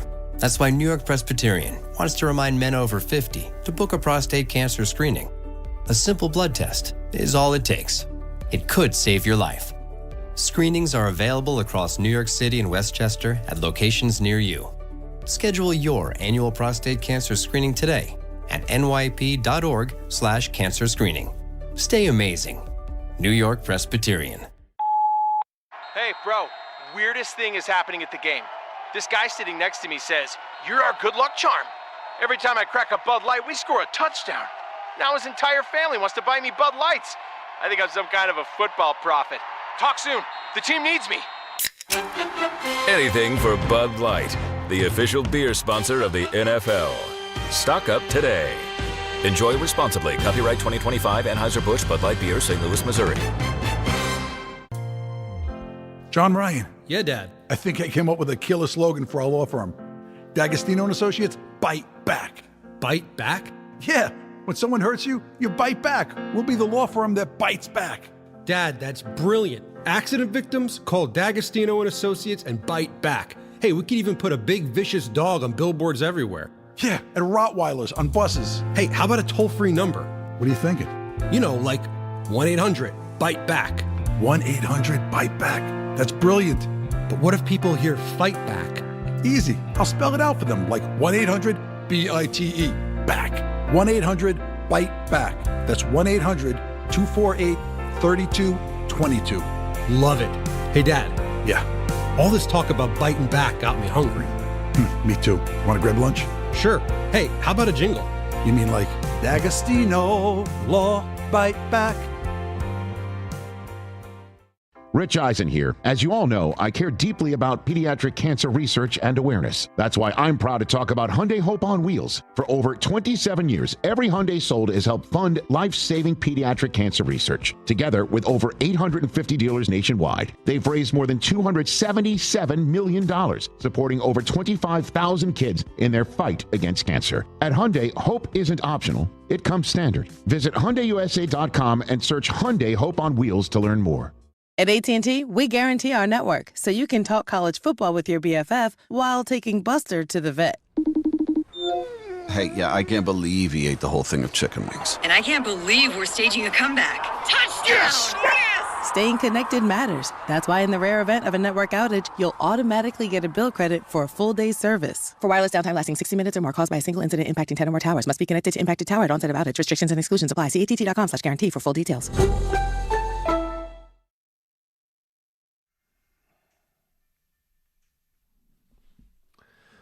Welcome back to the show, everybody. 1-800-919-3776. I do want to tell you, full transparency, that I will not be doing the show tomorrow. Kind of a family issue that nobody's health or anything like that, thank God, but have to deal with something. So I will not be able to do the show. So at the end of this show, just out of an abundance of respect to the people that depend on such things, I will give you my 2-pack for sure. I'll give you my 2 picks. Because what would Friday be without a 2-pack for sure? So I'm going to do it on Thursday rather than hand it over to Jake Asman, who's going to be filling in for me tomorrow. But I'll be back again Monday. And again, an issue that has to be taken care of. Family-wise, nothing negative at all. Nothing. Not trying to be dramatic, but just wanted to give you my full transparency because we're in this together. I mean, if you're going to be the co-host, you have to know if I'm not going to be here, and I will not be here tomorrow from 1 to 3. Let's go to the phones and see what you have to say. We'll go to Ira in Staten Island. Ira. Hey, Michael. Hope everything's all right tomorrow. Absolutely. Thank you. First of all, before I get to the game real quick, Cimini definitely did not deserve what happened the other day. I'll just leave it at that. I'm just confused with Mr. Glenn. I really am, Ira. I'm sure you are as well. I'm totally confused, and just you can't disrespect somebody like that, 37 years on the beat. But anyway, getting to the game tonight, I would be pleasantly surprised if this is a competitive game in the fourth quarter or even the second half. I mean, I think the only way the Jets could possibly stay in this game is if the Pats come in here and they're not prepared. They're looking just like the Bills did with the Dolphins last weekend. But I think Daboll's too good of a coach for that to happen.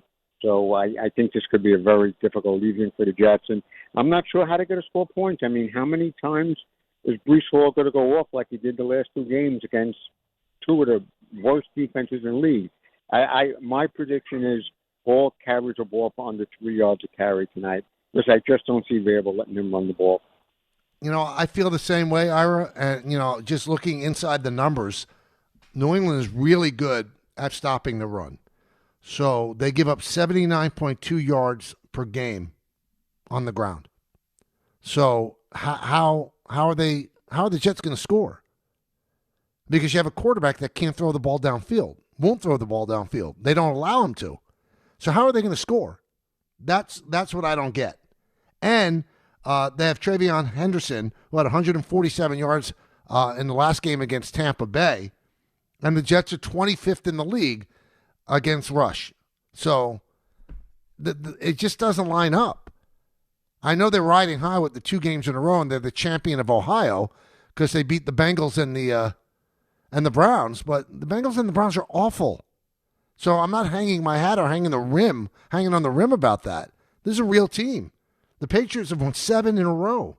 So I don't know how they're going to do it. They're 13-point underdogs for a reason. I hope it's a good game. I just don't know how they're going to do it. Let's go to the U in Corona. The U, what's up? Mr. K, it's a pleasure to speak to you, sir. Thanks for calling, Thank my you friend. for having me on. You got it. Earlier, you said something that it really disrespected me. With all due respect, before I got married, I wanted to marry Mrs.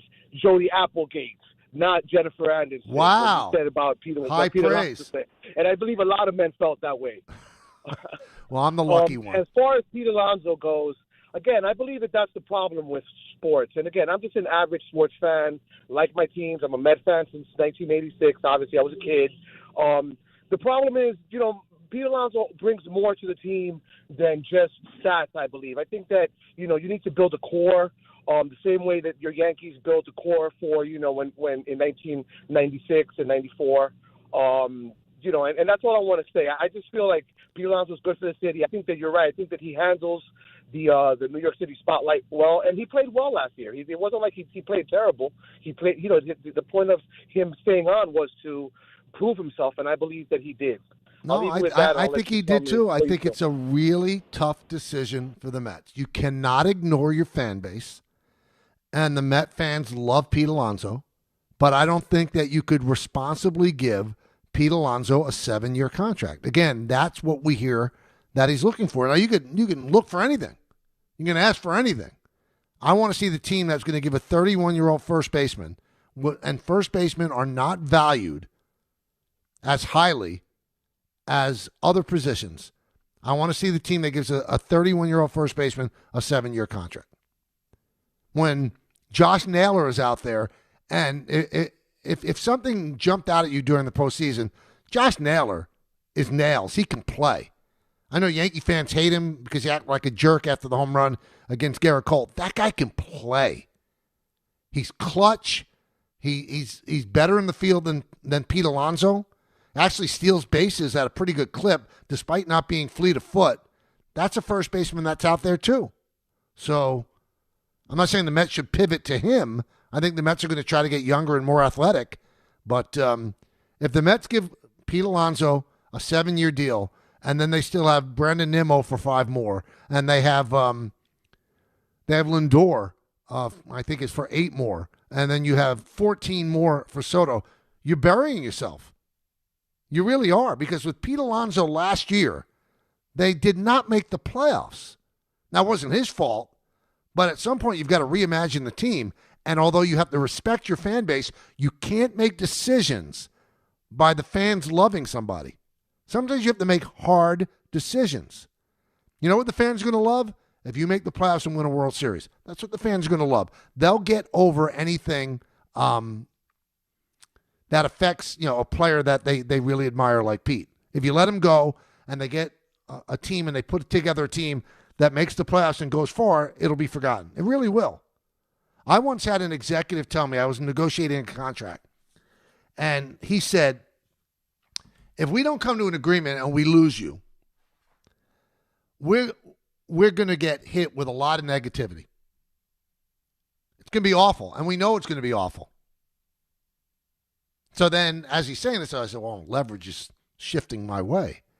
And then he gave me a sobering, eye-opening comment. He said, that negativity will last 2 or maybe 3 weeks, and then it'll be over.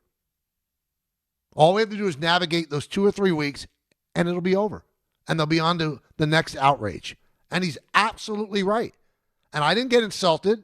I actually respected him for saying that. He admitted, okay, people like you, and if you left us, it would suck, and we'd get a lot of pushback. But 2-3 weeks would be done. Same thing with Pete Alonso. The Met fans would be really upset if Alonso ends up signing with the Red Sox, and it'll be over. They'll get over it. They're not going to boycott the team. They love their team. They love their team. Let's go to Eric in the car. Yeah, hello.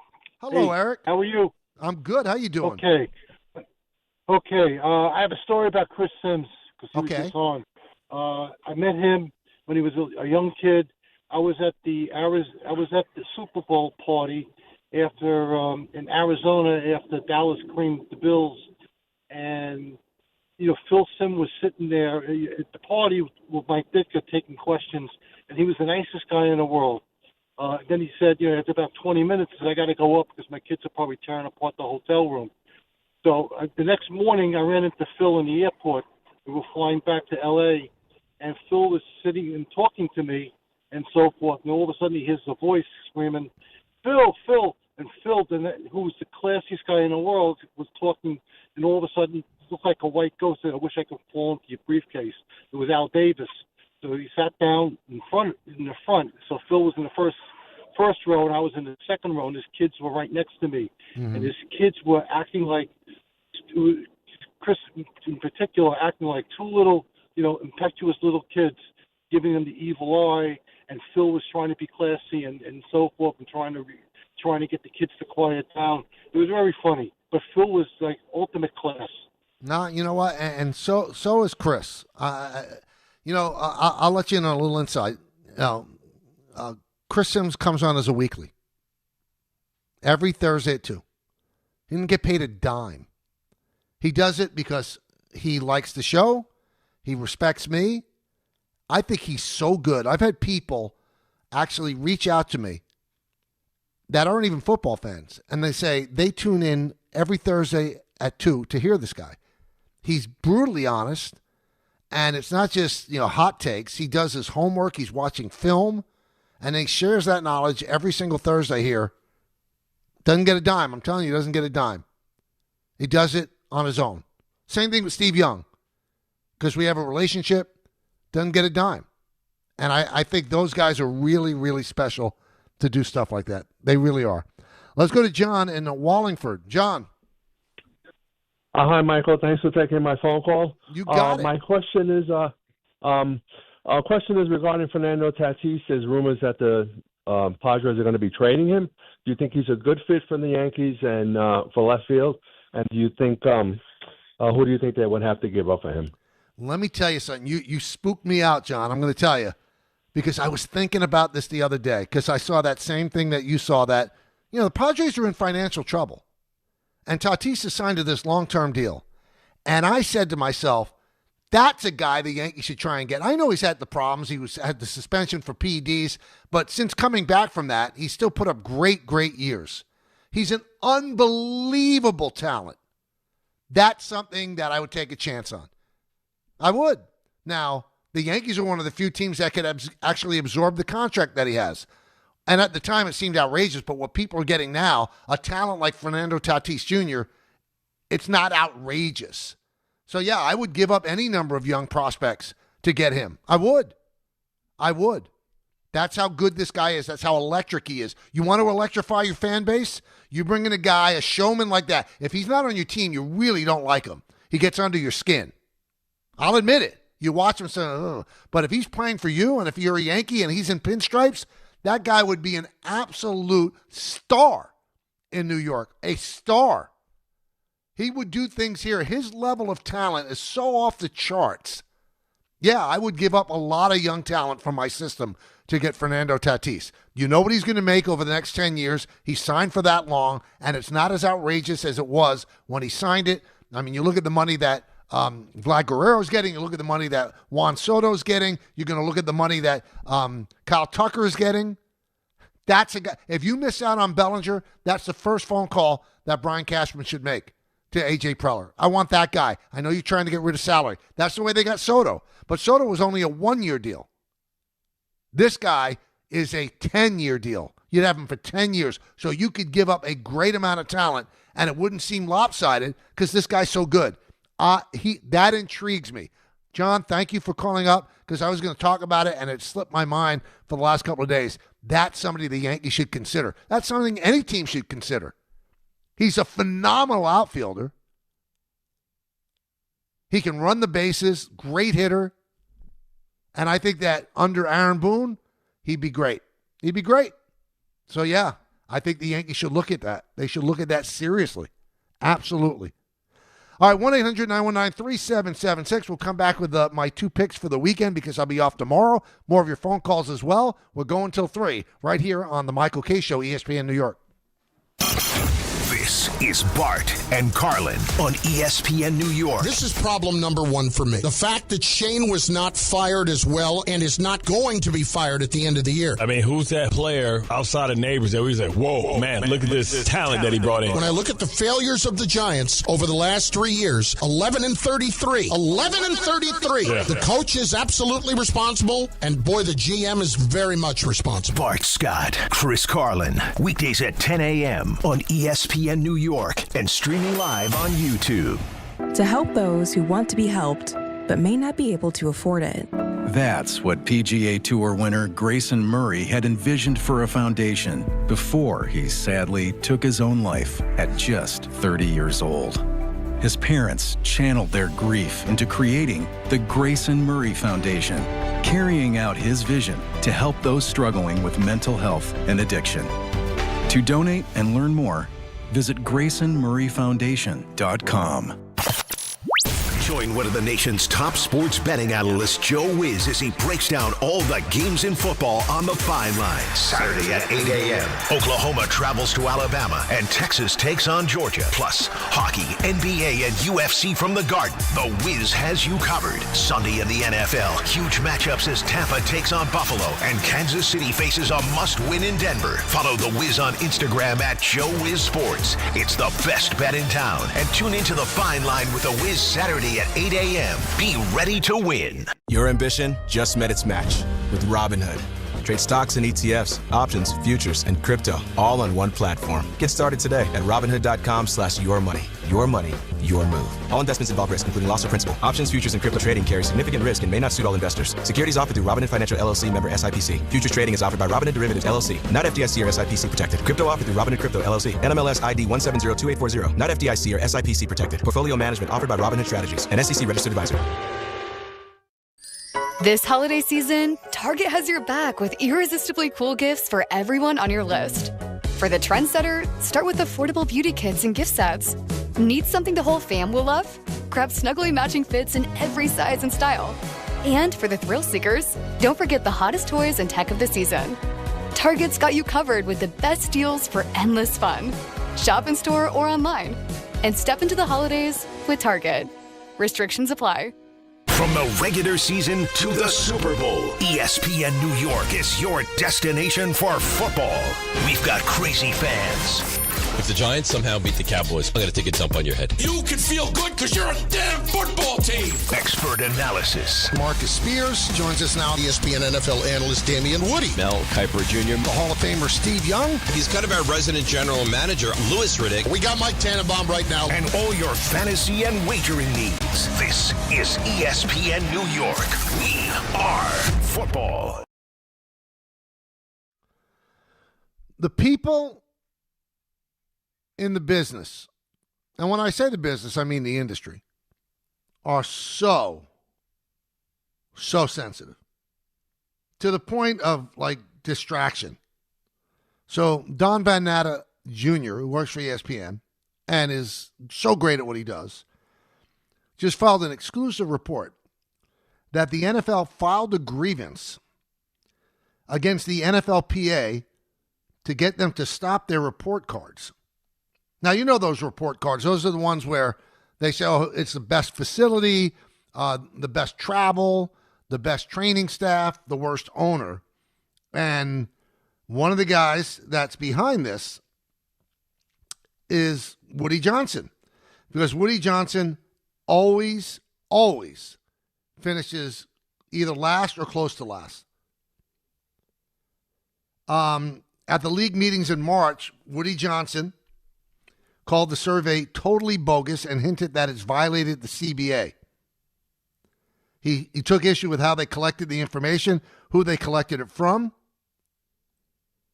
And so in this report, Van Natta says one owner told ESPN that, quote, the only owners who don't care for the report cards are the ones who get the subpar grades.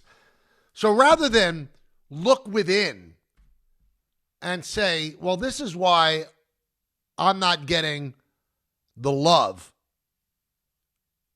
and try to change it, you want the report cards to stop. Now, I don't know if it violates the CBA. To me, it doesn't seem like it would violate the CBA. But if I'm in the NFLPA, I give them a big middle finger. You don't like it? Then change. We're going to put these report cards out. Too bad.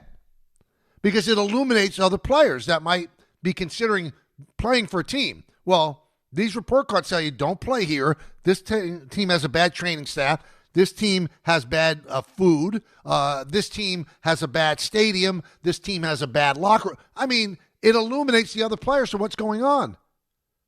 Woody, why don't you look within and say, this is why they don't like me? I mean, there was a story out that an ex-player said that he'd been hurt, and Woody Johnson walked by him at the facility and didn't say, how you doing? He said, well, are you ever going to play again? Ever going to play or not? And then we saw what Woody Johnson did throwing Justin Fields under the bus. That's why you get bad grades, Woody. So don't stop the grading. Make yourself better. Look within. Read what they say and say, I'm going to get better at that. You took away the food trucks that were there one day a week. And then when Aaron Rodgers stepped up and he said he would continue to pay for the food trucks to be there in Florham Park, you took issue with that. You thought it made you look bad. It did make you look bad. It did make you look bad. This is a player's endeavor now, sports. The good organizations cater to the players. Now, I'm not saying that you bend over backwards and let them do everything, but you got to make their lives easy. That's why the Mets invested millions of dollars to build a state-of-the-art family room so that the kids are engaged during the game, young kids that might be bored sitting there, in the stands for 3 hours. That's what teams do.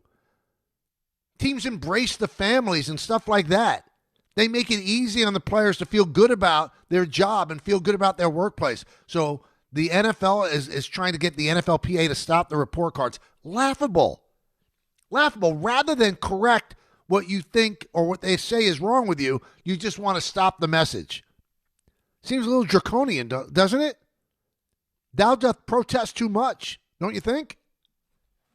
Wow. I got time to give you my 2-pack for sure.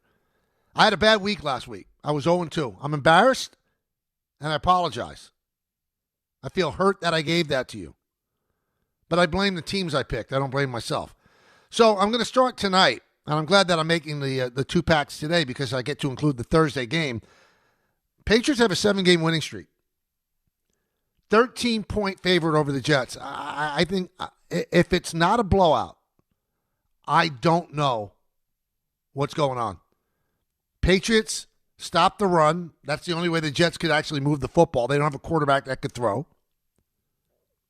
And they don't let him throw. They have a pretty good running game, and the Jets are 25th in stopping the run. Jets are flying high now. They feel good about themselves. They won 2 straight. 2 straight against the dregs of the league.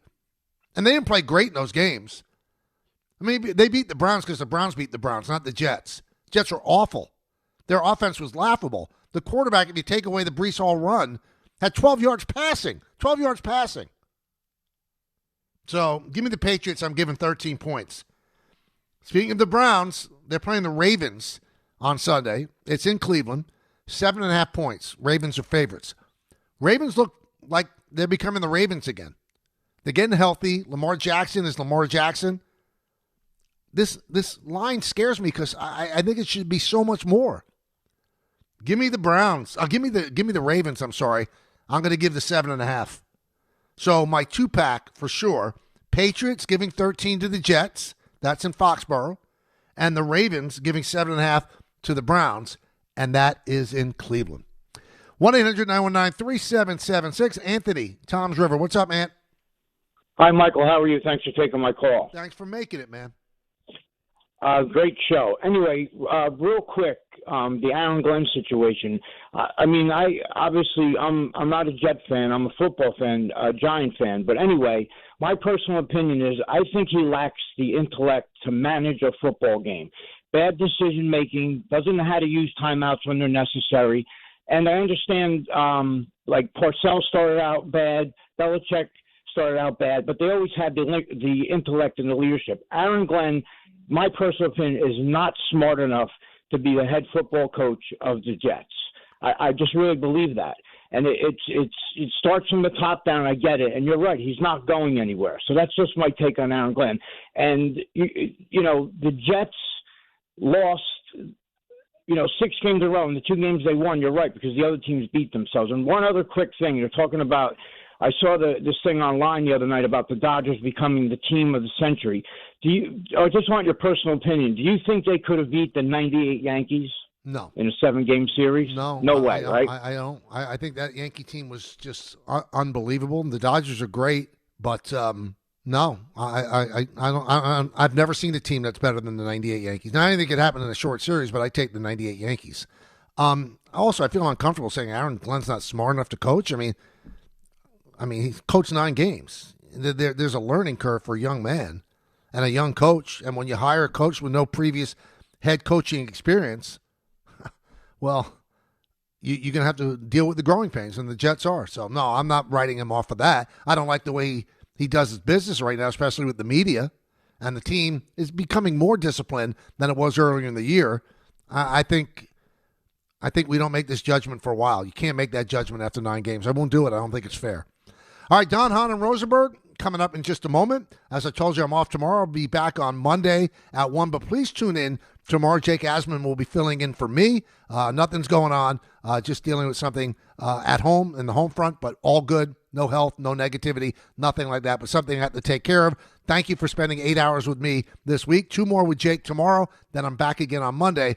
We'll talk about the MVP. We'll talk about the Jets, talk about the Giants. We'll talk about everything. We'll talk about life. In the words of Billy Joel, life is a series of hellos and goodbyes. I'm afraid it's time for goodbye again. See everybody have a wonderful rest of the day, and we'll talk to you on Monday.